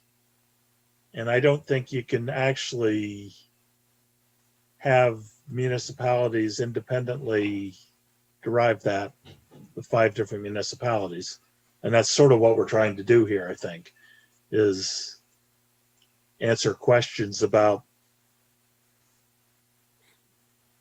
So, and I think that may be why you've sort of recharacterized what you're looking for, is I think you're hearing that. But I'm not sure what that means in terms of our comments. Yeah, I'm interested. So Patty said she was on the fence. I'm interested in hearing what she thinks now, if anything. Yeah, I tend to agree with what Laura's saying. I just think that before we get too far in, tap the brakes and let it stay on its continued path.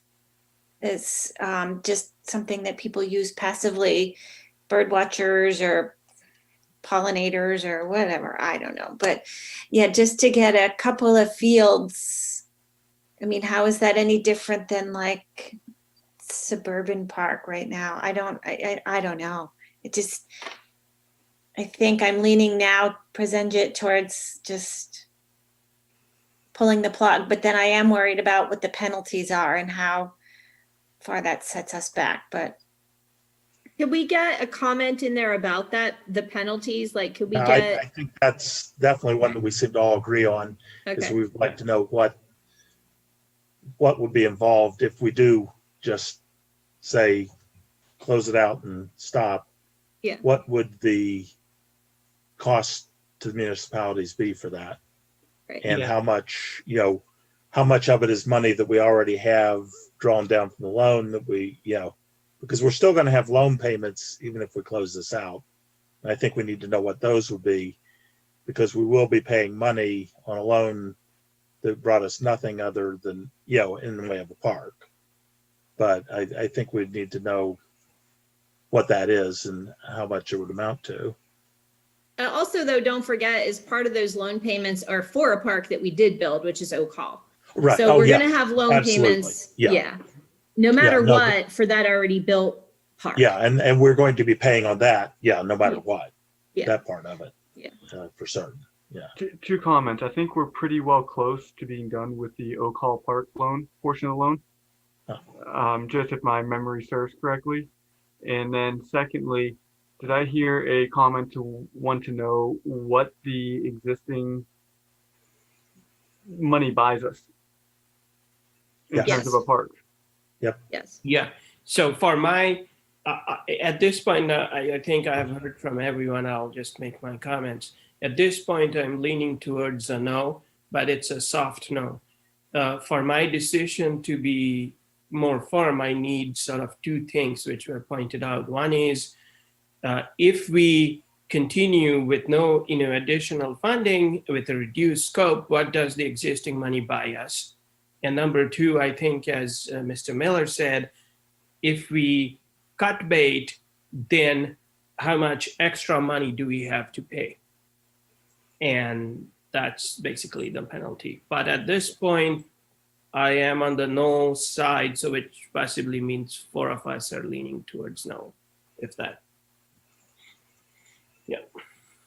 Could we also get a refresher on the, I don't know what to call it, right of first use agreements that are in place and what they've brought? So another part of the funding of this particular recreational facility is that it has a confusing background. Anyway, a large portion of the impetus behind it was about visitors and tournaments. And there's some use agreement to give tournaments primacy of use. So as a park, it may or may not be highly available to locals. And the agreement was in place when there was, I think, one perception of what a phase one's going to look like. So for example, I know I talked to Fritz with the Visitors Bureau one time, and I said, I'm pretty sure there's no funding for bathrooms. And he said, what?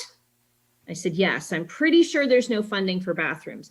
So what does it do if we don't have the money for bathrooms, if we don't want to add more into that $2 million of underfunding?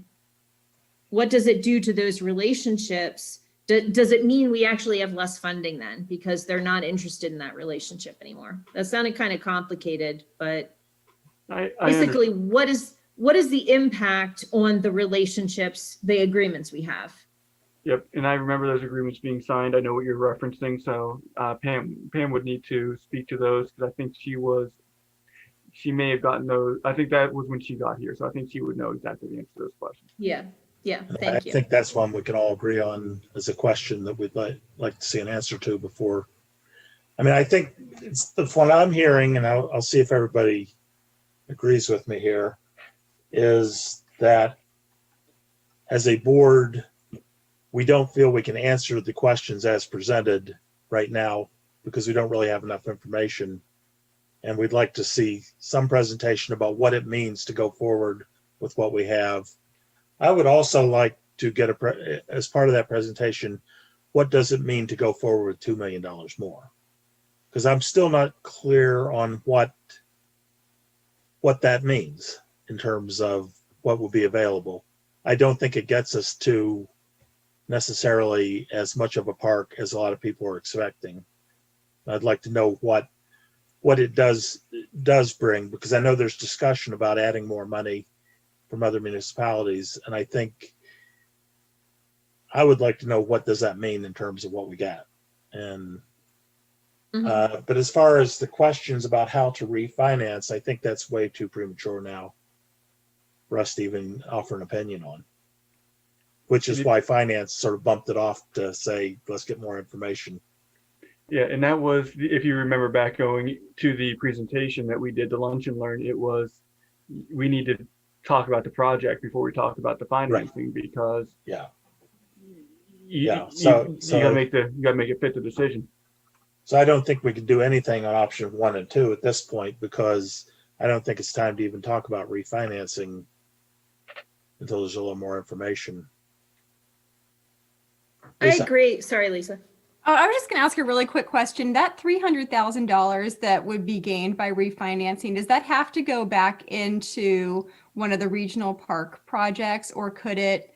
Well, actually, because my thought was about how the municipalities are going to be asked for money for pools operating, could that fund that that shortage that they had this year? It would depend on how it's done and what we get, because if you do a joint consolidating loan, it could open some things up. Again, you're jumping down a pretty big rabbit hole, and as you saw within the presentation, there were 4 main options, and then we said there are other items which could come through there, but we don't know which trail we'll take out of here. You know, there's 4 ways in, and there might be 100 ways out, and that could be one of the ways out that we need to clarify. I'll add I like that idea, Lisa, but politically speaking, I think that it'll be a hard sell because we're already kind of obligated to pay for that shortfall of pools operating. It's just going to happen through our budget. It has to. So I doubt they would take this money that they really, really, really, really want for that regional park and put it towards something that they already are going to get money for. Although I like the way you're thinking. It's very efficient. Well, right. And I was thinking if the alternative is another alternative is sending it back to the municipalities. then at least That's a choice. Yeah. Yeah. And just, we do have a grant into the county for CARES Act for the rec authority for a substantial amount of money, and pools is probably about half of that. I think it's over $350,000 we put the request in. So there could be information coming in the next month or so just on that. Yeah, that's great. Okay. Yeah, I've got another comment I just want to run past the board on this. As this discussion goes on, and plus discussions in finance, I think I'm opposed to combining the two loans in a refinancing. I would prefer to refinance the pool loan as an individual loan and decide what we do with the savings from that loan. And then if we decide to go forward with refinancing, I realize there's more savings if you combine them, but I think we end up tying things together in ways that I'm not comfortable with. The bulk of the savings would have been in the regional parks loan, with the pools loan piggybacking on it. I don't think it would make sense to refinance the pools loan by itself. There's not enough savings there. Okay. Right. But the pools loan, if you combine those borrowing costs together, the pools loan could make out as well. And you could refinance them both together and still keep them separate, Okay. as just, hey, we're just doing this for, just to save the extra money, but we're still going to treat them as two separate. Okay. loans. But you could handle the separation of how okay. Yeah. In that case, I won't want to make that comment, because I think you can, or I'll make the comment that they should be considered separately. Even if we refinance them together, they should be separated out between pools and parks. I have a question that would be something that I would want to know for more discussion, that it relates to what should be removed from the park budget. Like if for some reason our board says we don't want to move forward, but we're forced to, and we're going to answer this question then. The question part of the question is about the Musser Gap Greenway. And I'm sorry, hang on. You're fine. You're fine. You're fine.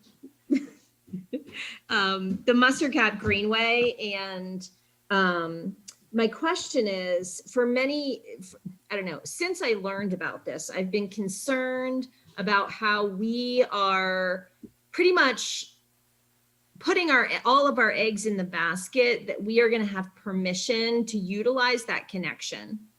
But all of that connectivity is through Penn State property, all of it. And we do not currently have a right-of-way easement or anything to utilize it.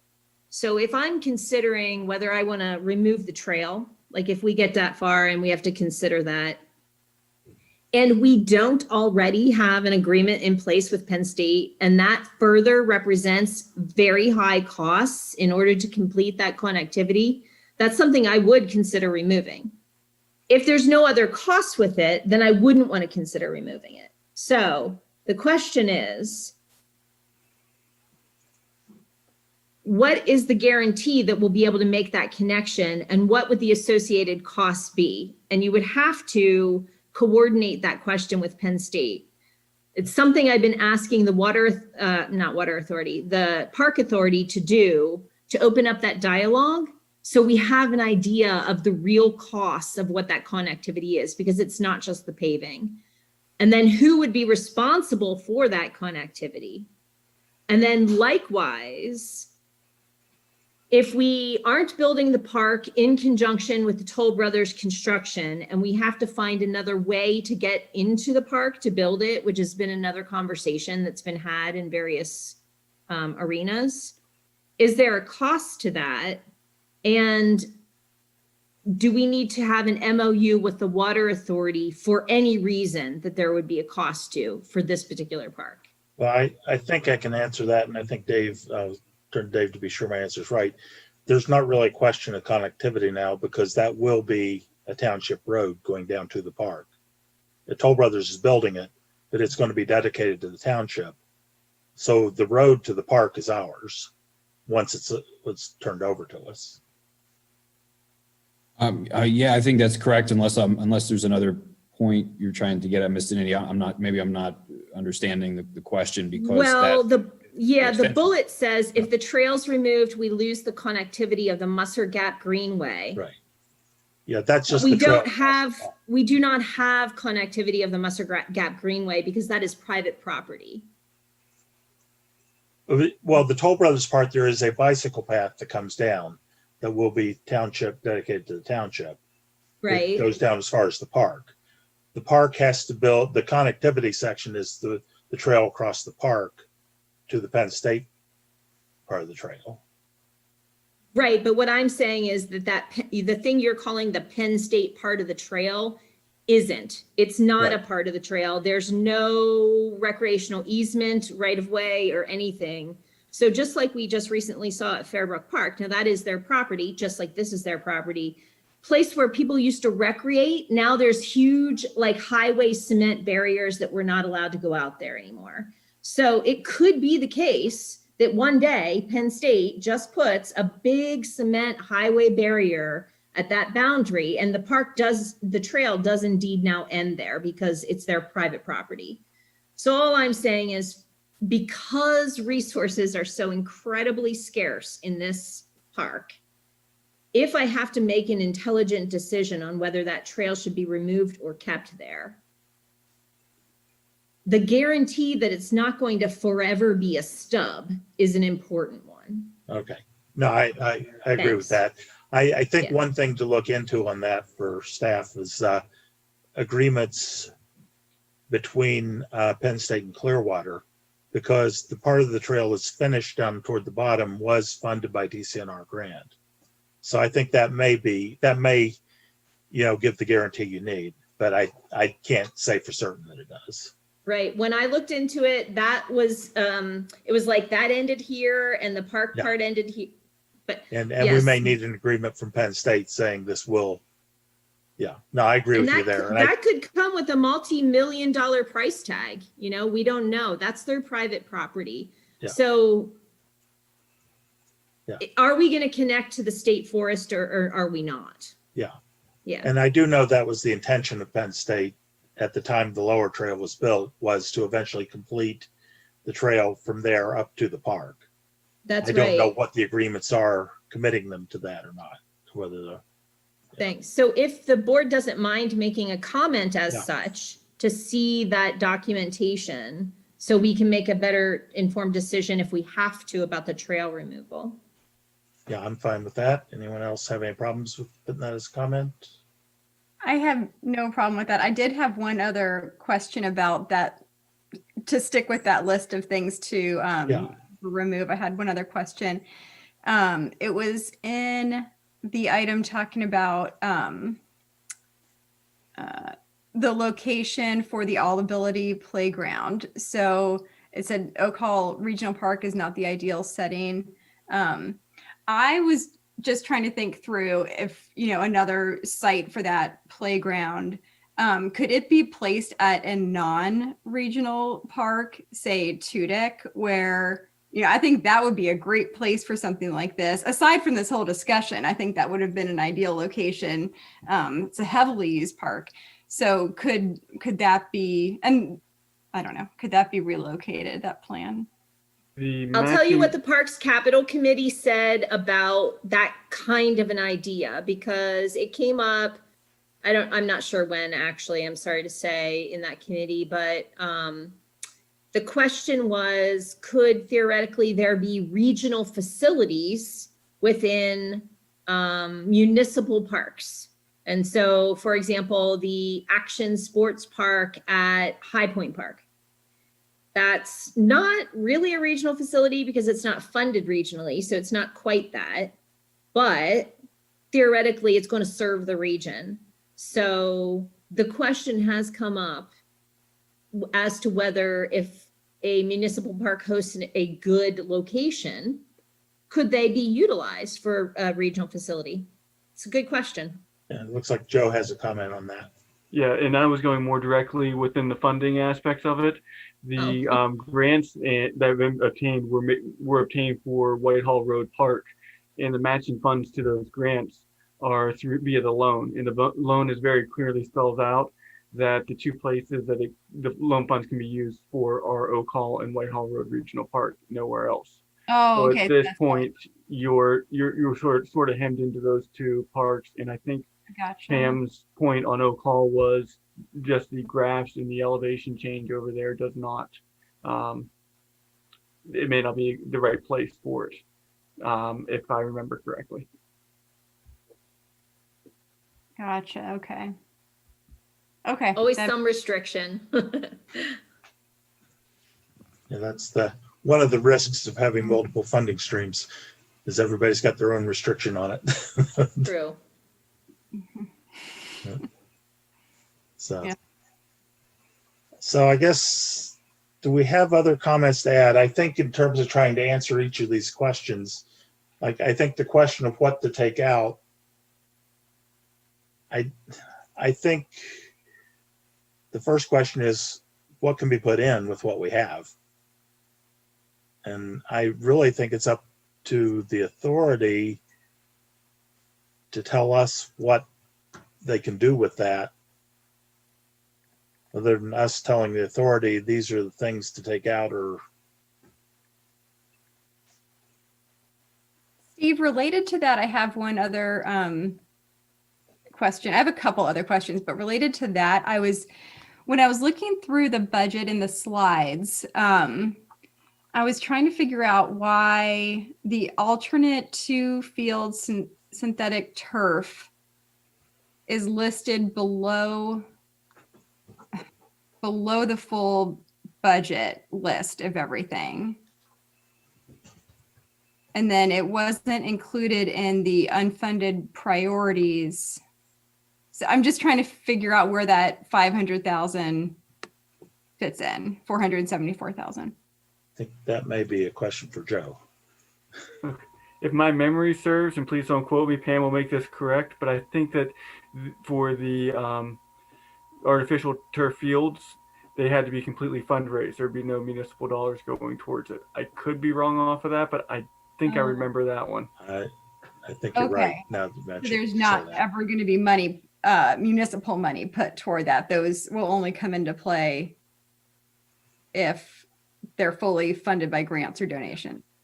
That was Right. that's what I remember as the last. Yeah, and otherwise they will be natural turf fields. Okay, that makes sense. I couldn't figure out why it was there or not in phase 2 or whatever. Okay. It's correct, but I'll just add one thing is that if there were artificial turf installed, we would be responsible for its replacement. So even though this round would be fundraised, it's very expensive stuff. They did do some kind of analysis of turf versus that and costs and whatnot, but the first time we wouldn't pay for it. All the rest of the times we would. Gotcha. Okay. My last question was more general. So I was just trying to get straight what all requires unanimous agreement about this, and what can the authority do with this plan and this loan on its own? Can they move forward with where we're at right now? I don't understand the authority's authority. So I just wanted to kind of get that. Welcome to the club. You're welcome to the club. Yeah. Well, I'll sort of take a shot at that as far as the question of what needs to be unanimous. Essentially, anything that changes the funding has to be unanimous, because this loan is signed by all 5 municipalities. As far as what the authority does with the money, that's really the authority's call. And we can make recommendations, but we really, and that's one question I sort of have about the process here of, what would we take out? Because I'm not sure it's really our call as to what stays in, what comes out, because it is an authority project. And our role is we've borrowed the money and given it to the authority. To unborrow that money requires a unanimous vote. To add through COG more money would be a unanimous vote. An individual municipality could certainly add things if they wanted to, but I don't see too many municipalities are going to want to add money if the others don't. So, but in terms of the loan, changing anything, refinancing or paying it off, or paying it off, or just ending it, would have to be unanimous. I have a question about that, Steve. I thought there was yet an additional layer of nuance with that, where if by refinancing, it didn't change the something, or it didn't have to be unanimous. Let's just cut to the chase. Do all these that are on this paper have to be unanimous of loan questions? That one's for you, Joe. I think that one's for the solicitor. Oh, okay. Oh, I brother. think the answer is yes. I think those are all signing a new loan document, not just changing the terms. It's when you change the terms of the existing loan to a lower interest rate, did not have to be unanimous. That was it. But Right. these options are all involve a new loan, so they would Okay. have to be unanimous. Okay. And I'm pretty sure that that answer is correct. But again, as Joe said, it's really a question for the solicitor, but I'm pretty sure that everything we're talking about here has to be unanimous. And also to close out the loan, it has to be Yes, unanimous. that would have to be unanimous. So the only thing that doesn't, well, okay. Yeah. And then I guess I'll just add a comment on your question about why bother with the exercise about what should be removed from the park. I think, I guess I agree with you based on the documents that I've read, in terms of, we made a master plan, we approved a master plan, we took a loan, we gave the money to the authority to build the master plan. But at some point, one must say, this loan was for a much bigger phase one. And what you're building, Park Authority, does not in any way resemble what we said to use this money for. It's so incomplete. And so I think there is some point where that can't possibly hold any longer. So if maybe I could respond, because there have been a number of discussions that the authority has had about trying to scale back and fit within the budget that's available. And Pam has done a heroic job of fundraising and seeking grants to try and close gaps and pay for different features and that sort of thing. And so really, they've tried to move in the direction of staying within the funds that are available. But now we're at the point where there's still that gap. And so I think that's why the authority wanted to get the feedback from the elected officials and make sure there wasn't a gap philosophically or from the approach in terms of what should be built to stay within the project. So if elected officials and the municipalities felt items A through G should be left in, but all these other items should be left out, that's important feedback for their decision making if they're to move forward with a scaled back project. And I think that information would be helpful if you could identify those so that Pam could then come back later on with a reduced scope that fits within the budget. You mentioned some of the things earlier, or during the discussion, some of the things that were mentioned earlier are pretty expensive, restrooms and some of the other amenities.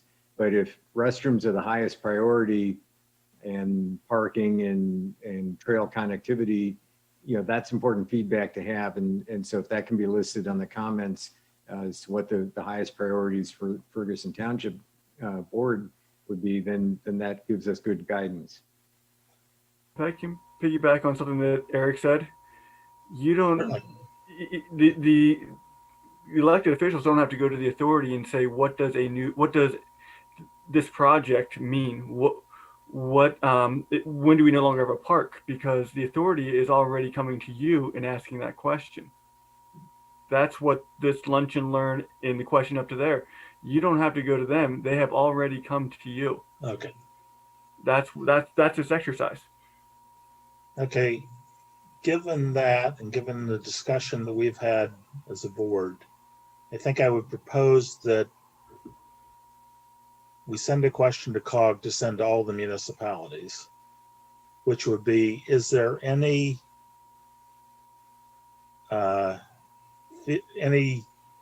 feeling that the part that we could do away with would be the fields? So that you have the playground, you have hiking trails, you have Yes. a restroom, Yes. but I mean, this park has from its inception been centered around playing fields. That's also the most expensive part of the whole thing. Let me just make note. I have had some conversations about this with Pam. One of the most expensive parts of the project will be the site preparation, right? Completing the parking lot and some of the circulation and utilities and things that are really the underground or the base to get going. But we can try to answer the questions about, if the fields were completely left out or only graded and. Well, I would say that grading the fields, there's no point in grading them and then not building them. But my question would go more toward a conceptual change in the park to go away from fields to become a primarily passive use park with the playground, a smaller parking lot because you don't have the playing fields. And my question would actually be directed to the other municipalities. Is there any ability to even consider keeping the loan and redirecting it that way? Steve, I think that is a great idea because what it does is buy time to take another look at the master plan without either committing for sure to abandoning it or committing for sure to building it. I think that's a really good idea. And I think what our municipal question should actually be, instead of yet to the other municipalities, is to COG, is to Eric and Joe, and what are the savings right now to not put in the field amenities and not grading for them? Well, I think that might add a little confusion because I think the way the grading, which is what I called scraping earlier, works, I think there's like a preliminary grading that would happen because they're right in the middle of the park, but maybe I'm wrong. You could say that if you want, but I think you have to do it to get to the trails, to make the trails. But if you don't have to do grading, but you don't have to flatten. That's it. 4 fields. Right. Yeah. The and that minimal would be amount. If you say you're grading for the fields, then that's a big cost. Right. But if you're only grading for these other amenities, it's a much lower cost. So we're on the same page. I'd like to separate that out. Yes. I don't know whether there'll be any support from other municipalities or not, because it's a complete repurposing of the park. But what it does is it allows you to make a cohesive whole park for less money, and we don't have money. So I think it's a good question. Yeah, I think it just seemed to me that that's sort of distills a lot of our comments into that question. Is do we want to have a park, but also what do we want it to be if we have it? And So that, and I don't know if we have managed to come up with any questions to send in, or if we've left Dave with a completely jumbled conversation. No, I've got a bunch I can rehash if you'd like. Yeah, why don't we do that? We're getting to 11 o'clock. If you could sort of go over what you would propose to submit in general, and then you can. I put a whole bunch of questions and things down, and I kind of emboldened the ones that I think are where there was consensus around. And I'll refine this verbiage a little bit, of course. But number one, I have what all will be involved in terms of penalties and costs associated to municipalities if the loan is repaid and the project is abandoned. What are the loan payments that will need to be met? What would the costs amount to by municipality? Number two, if we continue with refinancing, what does the additional revenue amount to, and what can it be used to purchase with phase one development? Number three, if the board would like to know what the agreements are that are in place with other organizations for priority use of the park. How will this impact its ability to be utilized by local organizations? How will the lack of restroom facilities impact those priority use agreements? Would any of those organizations who have committed funding be withdrawn if restrooms or other amenities were not developed? Number whatever, 4 or 5. What is the guarantee that the connection to the Musser Gap Greenway will be made, and what is the cost associated with it? Also, who would be responsible for the connectivity? What agreements exist between Penn State and Clearwater that may guarantee this connectivity? The board would like to see that documentation so a better informed decision can be made on whether or not to remove that trail. What can be built with the available funding? Ask the participating municipalities whether the fields could be eliminated from the park and include the rest of the proposed amenities. Is there any interest in converting the park into a passive use park that would maintain the loan but redirect the funding? What are the cost savings associated with not installing the fields and only doing the site work for the amenities that will be installed? Yeah, one change I would make is not just passive use park, but passive use park, including the all ability playground. Because that's not a passive use, but I think that's sort of the key thing that everybody can agree we should have there if we're going to have something there. And that's funding. I don't know if that's true or not. That's what I think. Yeah, I wanted to ask if those grants were dependent on the full development of the park or not, but. Oh, I guess that's a good question, huh? I do not know the answer to that. I apologize. Well, that's a question we can add to that particular question, is whether we could do the all abilities playground without developing the other park as per the master plan. Perhaps just a suggestion would be a broader question. Because I think there's been a number of grants and funding sources. Oh, yeah, right. Yeah. Maybe what grant funding is contingent on the development of a full phase or the full parks development, and then let parks fill in the blanks with specific funding.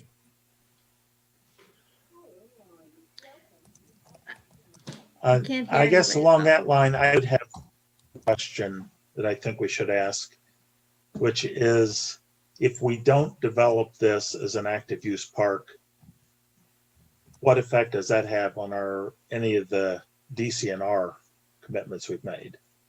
Have we committed, if any of the DCNR agreements committed to be an active use park?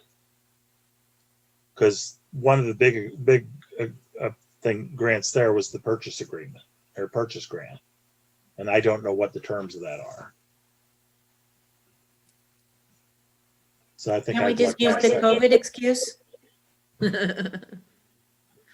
Well, generally speaking, and I don't know whether this is particularly pertinent because, DCNR has a number of different funding streams, but the ones that the township's most familiar with are typically tied to a very specific scope of work. I think that scope can be amended, but it usually involves, of course, DCNR and the, Community Conservation Partnerships Fund. So, it would sort of have to be done in concert with them. In other words, I don't think it's impossible, but I don't think it can just be done unilaterally by the grant recipient. Right. Dave, I didn't hear it. Maybe you said it, or maybe you're not done yet with our list back to us. No, that was it. That was the last one. Okay. So please. Prasenjit's question about what exactly does, if we don't add any money, what exactly does this get us? And then Steve's addition to that, if miraculously there were the extra 2 million or some dollars that appeared, what would that get us? And kind of also in relation to that 2010 master plan, like, does even that get us to that point? Which I think the answer is not at all, but. So I have the, Mr. Mitra's question, what can be built with the available funding? Which maybe oversimplifies it, but I think. Nope, that's good. And then what about with that with the Additional. underfunded 2 million, what does it look like then? What can be built with the additional $2 million that's not currently funded? Okay, so at this point, I guess I'm going to ask, is everybody comfortable with everything Dave has as a consensus from the board? And that's just I am. nodded ahead except for Prasenjit, who we can't see. I am. Okay, I'll put this on. My wireless is flaky, so I Yeah. keep appearing. So, and is that enough, or do we need to have any more questions we need to add? Since we are getting past 11 o'clock, unless there's something pressing, because this discussion is going to come up again after all of the questions come in from the municipalities. We're going to have another discussion, I'm sure. So, but I want to make sure we have everything that we want to get to help make a decision later. I guess, I'm sorry. I guess the only other thing I need clarity on is just if we're refinancing, I know this isn't the path that we seem to be on, but if we are refinancing, how much more are we borrowing? Like, it seems like when you read it, we're not, but then we are. So can somebody explain that in real numbers to me? Not now, but. Go. I can explain to you in real numbers right now. The Oh, okay. question becomes whether or not when we refinance the loan, do we refinance for the same exact amount and just save that money? Or do we say, hey, we're going to save $300,000, but instead of lowering our payments, we're going to put an extra $300,000 into the project. Gotcha. Thank you. Got it. But we won't know that number until we actually get the refinancing bids. Gotcha. Thank you. So that would just be like a rough estimate of what you think would make sense based on interest rates. Mm-hmm. And Chris Gibbons was talking with him, but that information's 2 or 3 months stale right now. And with this COVID thing, numbers change on a daily basis. Right. But basically, Okay, that's so- the ballpark of what we're saving is really what we're borrowing in addition because of the better rates. Gotcha. Well, it could be lower interest that we'd have to pay. Or you could say we're saving that interest that we're not paying and we're putting it back into the park. So we could increase the principal for the park by the amount of interest we're saving, or we could just save the interest and return that savings back to the municipality for the future payments. Because Thank when you. you borrow out forwards, you don't borrow out backwards. And then just to conclude, if there is not unanimous consent, we were where we started. With Yes. the current loan, and then whatever the authority decides to do with that. I think that's essentially a yes. Okay.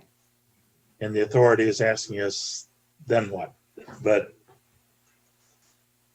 we're asking them, yeah, then what? So- Right. They might come back for input again, but they wouldn't necessarily have to. So I think we just need to ask who's on first. No, I think who's on second, so. I don't think we have enough money for first. I'm sorry. Anyway, I'm, if everybody's okay with closing this discussion, I think we got a lot of Yes. questions for you guys. Sure. And so I think we'll move Yeah. on to the next item, which is the stormwater fee. Thank you, Eric and Joe. Thanks Yeah, so thanks, much. guys. Thank you. See you a little more. So helpful. Yep. See you in a little more than 9 hours, Steve. Right. See you in the morning. Finance Committee meeting tomorrow. Yeah. So Lisa's question on the stormwater fee was basically, where are we? Yeah. And I think what I'm going to answer that with is something I discussed with Dave and sort of discussed with Laura about going forward. I don't think we're going to be ready for a public hearing in November. I mean, we have a lot of questions that we still have going.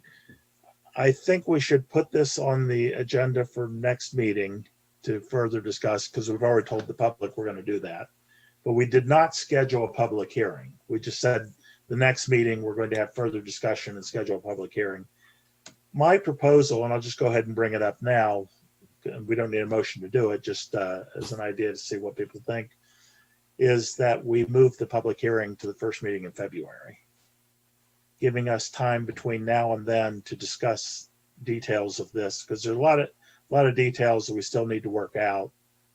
And also, it will give us a chance to look at this, next year's budget before we make a final decision about going forward with a stormwater fee. So I guess that, that's my proposed answer to your question, Lisa. And I see what the rest of the board or Dave thinks about it.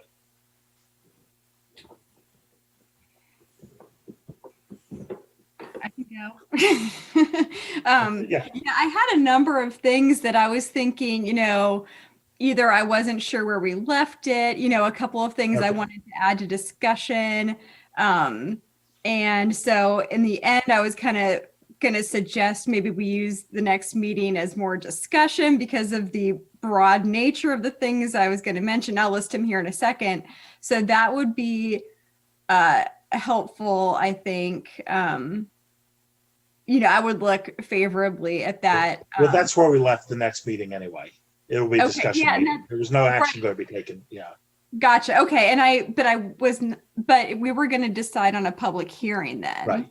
So and we'll still do that, but I'm saying at this point that my suggestion would be we move that public hearing out to give us more time for other discussion meetings. Okay, I gotcha. But we don't have to make that firm. We can just say. I would like to make it firm just for the public. Okay. So that we're not having multiple meetings where we say, well, we're going to schedule a public hearing at some point. Mm-hmm. But again, we can discuss that at the next meeting too. And come to a decision. Gotcha. Okay. That's not something to decide tonight. But okay. Just an idea to think about. Yeah. I'll let everybody else talk and then I can throw out my few items that I was thinking about. Okay. Anyone else have any thoughts on that idea or where we stand there? I like the timing of it, Steve. I think that pushing it out a little further is good. But I think, the full intention here is to be talking about it like every meeting. Right. And working out all of the details. Yeah. So we're eating, sleeping, and breathing stormwater fee until February. Yeah, I'm not proposing we set it aside until February. I'm proposing between now and then we work out details. Gotcha. I like.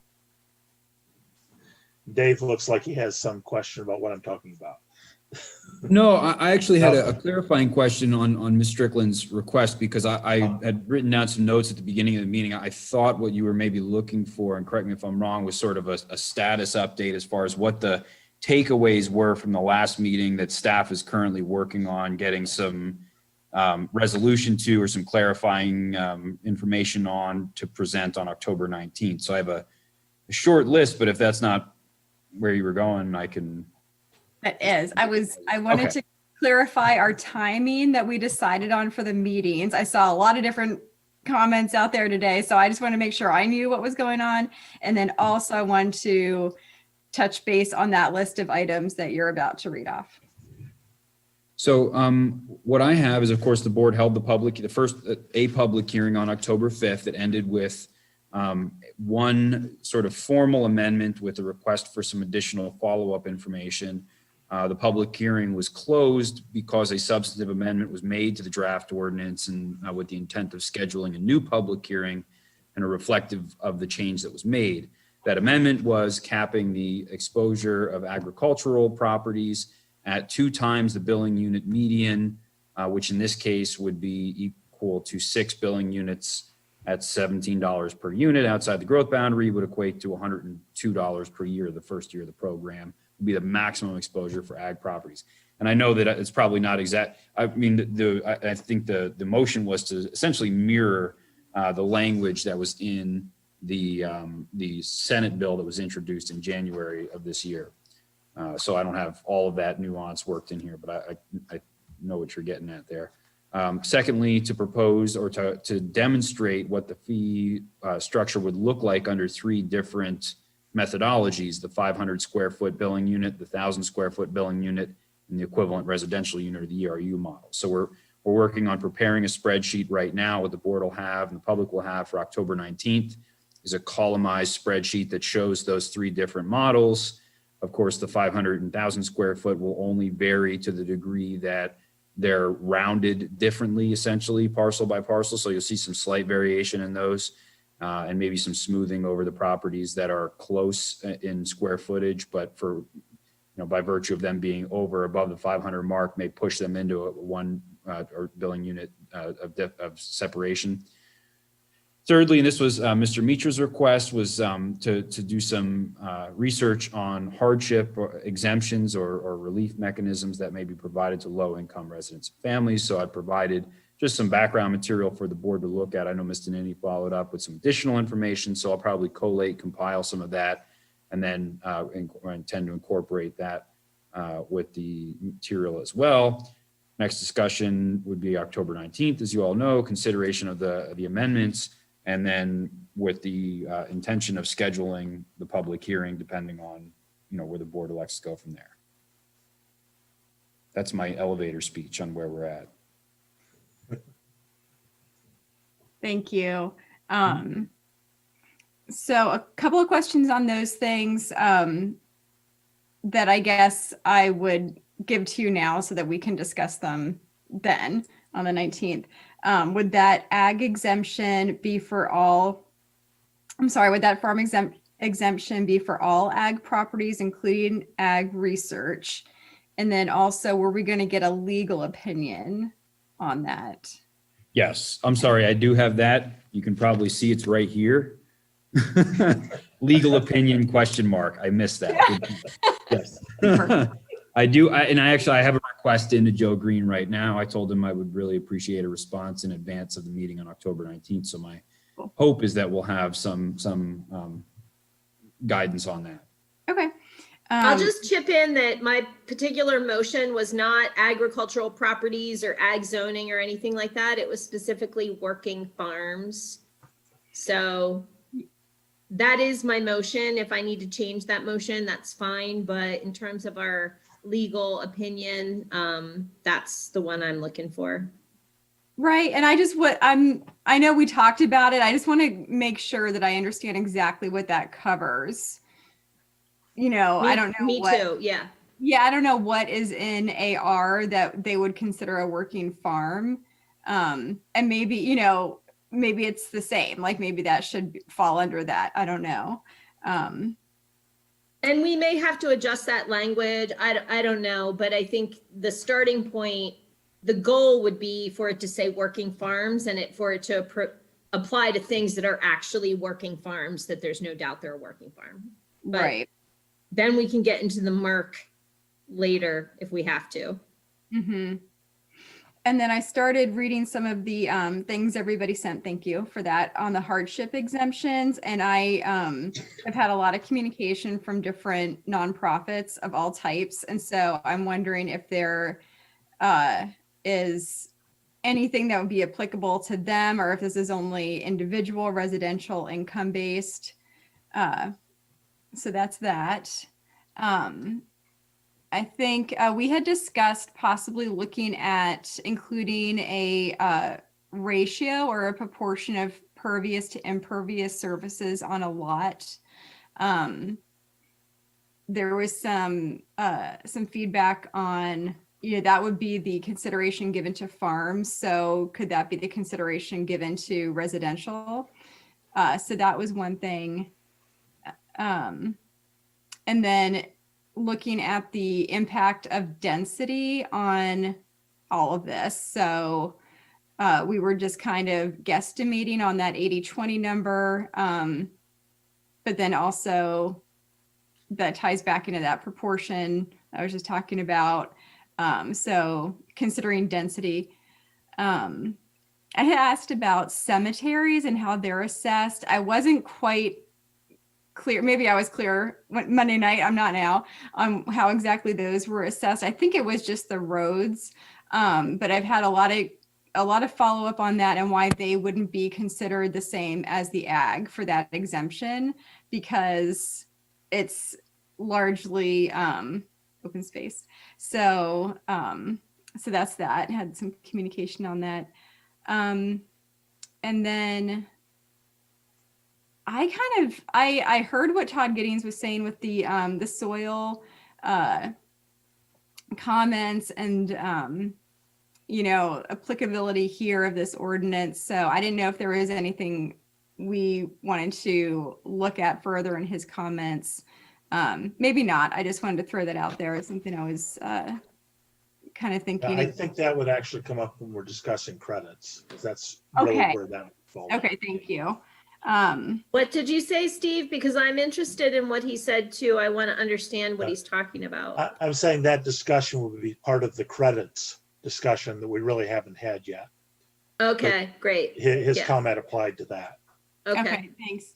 That kind of got lost in all the comments for me. So I haven't had time to go back and rewatch that. So sorry.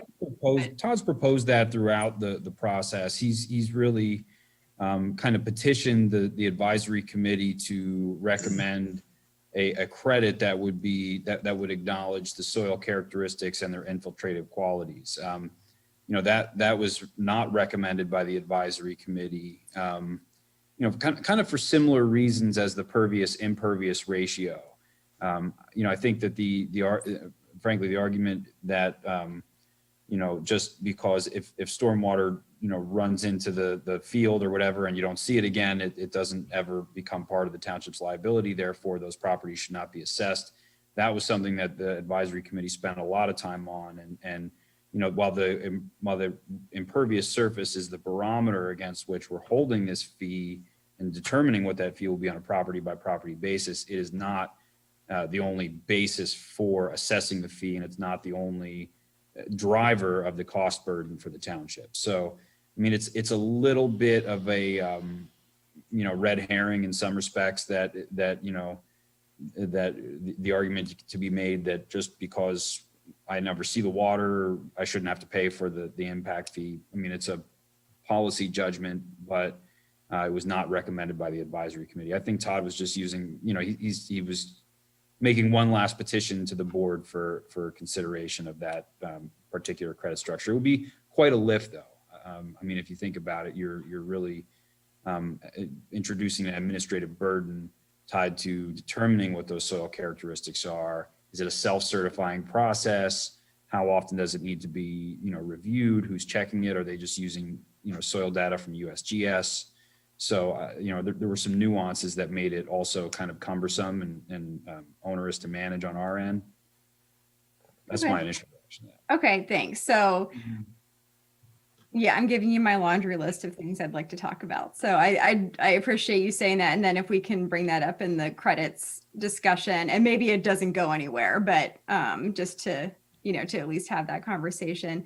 And then I also did suggest a different timeline for consideration of the fee and the related infrastructure assessment. So, and I think it's relevant also because of removing the equipment purchase from the plan. So I'd like to look at that. I think it would help a lot in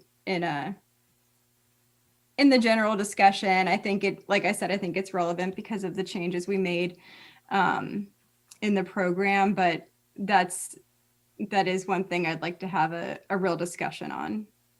So just to be clear, you're interested in possibly proceeding with the cammering of the storm pipes prior to enactment of the fee to get a baseline survey of of the condition of some of that infrastructure.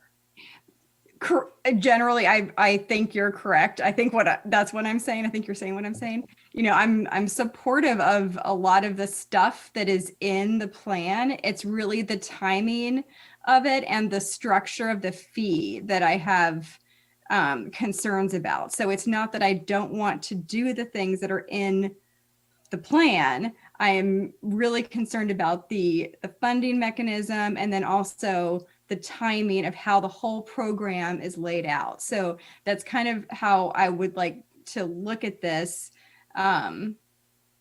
just as and like I said, you know, I do think it's relevant now that we're not considering purchasing that equipment in year 7. I think we can kind of reevaluate the timing of things. I don't want to deliberate anymore on this, but yeah, if we could add that in as a discussion item. And I think what, you know, if we move the public hearing out a ways, we'll be able to tackle these a bit at a time so that we don't have to have one meeting where we deal with all of these issues. And I think we can sort of see what new issues come up as we go through it. And we will probably have stormwater discussions for several meetings between now and February. Because I can't imagine we're going to cover it all in a 1 hour the meeting. Right. And, you know, I don't know how I feel about that, but we'll be continuing this on forever. Yeah. But I will say I got at least one email that counted down to the seconds how long they sat through our discussion at the one meeting, 4 hours, something minutes, something seconds. So I think this would hold interest longer, especially if we're having particular discussions on particular days. People could tune in to, okay, the ag discussion, okay, this one, okay, that one. So I think. Did you respond with a count to the second of how much time you spent discussing this? Yeah. Yeah, right? Totally. I don't even want to add up all the time that I spent discussing this. So you spent researching it. Yeah, that yeah, too. add that in too. Yeah, that's so I think that, you know, unless there's anything else you had, Lisa, No, that was it. And we can just sort of wrap it up with more to come. Yeah. And just a quick clarifying question with respect to Dave's comment. So this the advisory committee, did they go through each of these suggestions and voted and came up with some of these recommendations, or what was the process? Just in brief. I mean, it really wasn't all that formal in most applications. It was more of a general discussion and consensus. You know, there were a few, I would say that obviously a majority of the discussion was, you know, directed by the consultant based on the scope of work that the board approved. You know, and the agendas are all available on the website, but there were also some other considerations that some of the members wanted to inject. Another example of that was, you know, I think the university's contention that they ought to be exempt. Rob Cooper with Penn State Office of the Physical Plant was represented on that committee. You know, so we had maybe a handful or so throughout the course of the second phase of the study of kind of member-driven requests and initiatives. And this one, the one that Ms. Strickland was referring to that Todd Giddings brought up, you know, was related to the kind of unique soil characteristics by virtue of his spending, you know, decades in the center region studying and analyzing that hydrogeology. So, you know, it wasn't really the case that they, you know, that he introduced this and they took a motion and a vote in a formal way. It was just that the consensus of the committee was not to pursue that. In fact, the committee was very split, quite frankly, in terms of whether or not they would recommend in favor of incorporating credits at all. So there were some representatives on the advisory committee who thought that, you know, credits would be too difficult to administer and manage and to verify, and suggested that the township's fee structure would just be better suited to avoid them entirely. Thank you. And at this point, I think I'm going to call for a motion to adjourn and just comment that I'm really glad we didn't try to string all this together Monday into Tuesday. Since we've now come up with 8.5 hours of meetings this week. Could Or not an 8.5 hour meeting split into two. So excellent foresight and planning there. That was a good call. yeah. And hopefully I we can would- avoid having agendas that require this in the future. But there's so many things that take so much time Yeah. that I would make that motion, but there are, I don't know if they're relevant. There are a few other things on the agenda. Is there anything that? but they're all things were actually handled on Monday. Okay, All the staff and committee reports and Okay. everything. We're actually make- on Monday's agenda. So sounds good. I will then make that motion to adjourn. we're adjourned. Good night. And everybody. See everybody later. Thanks.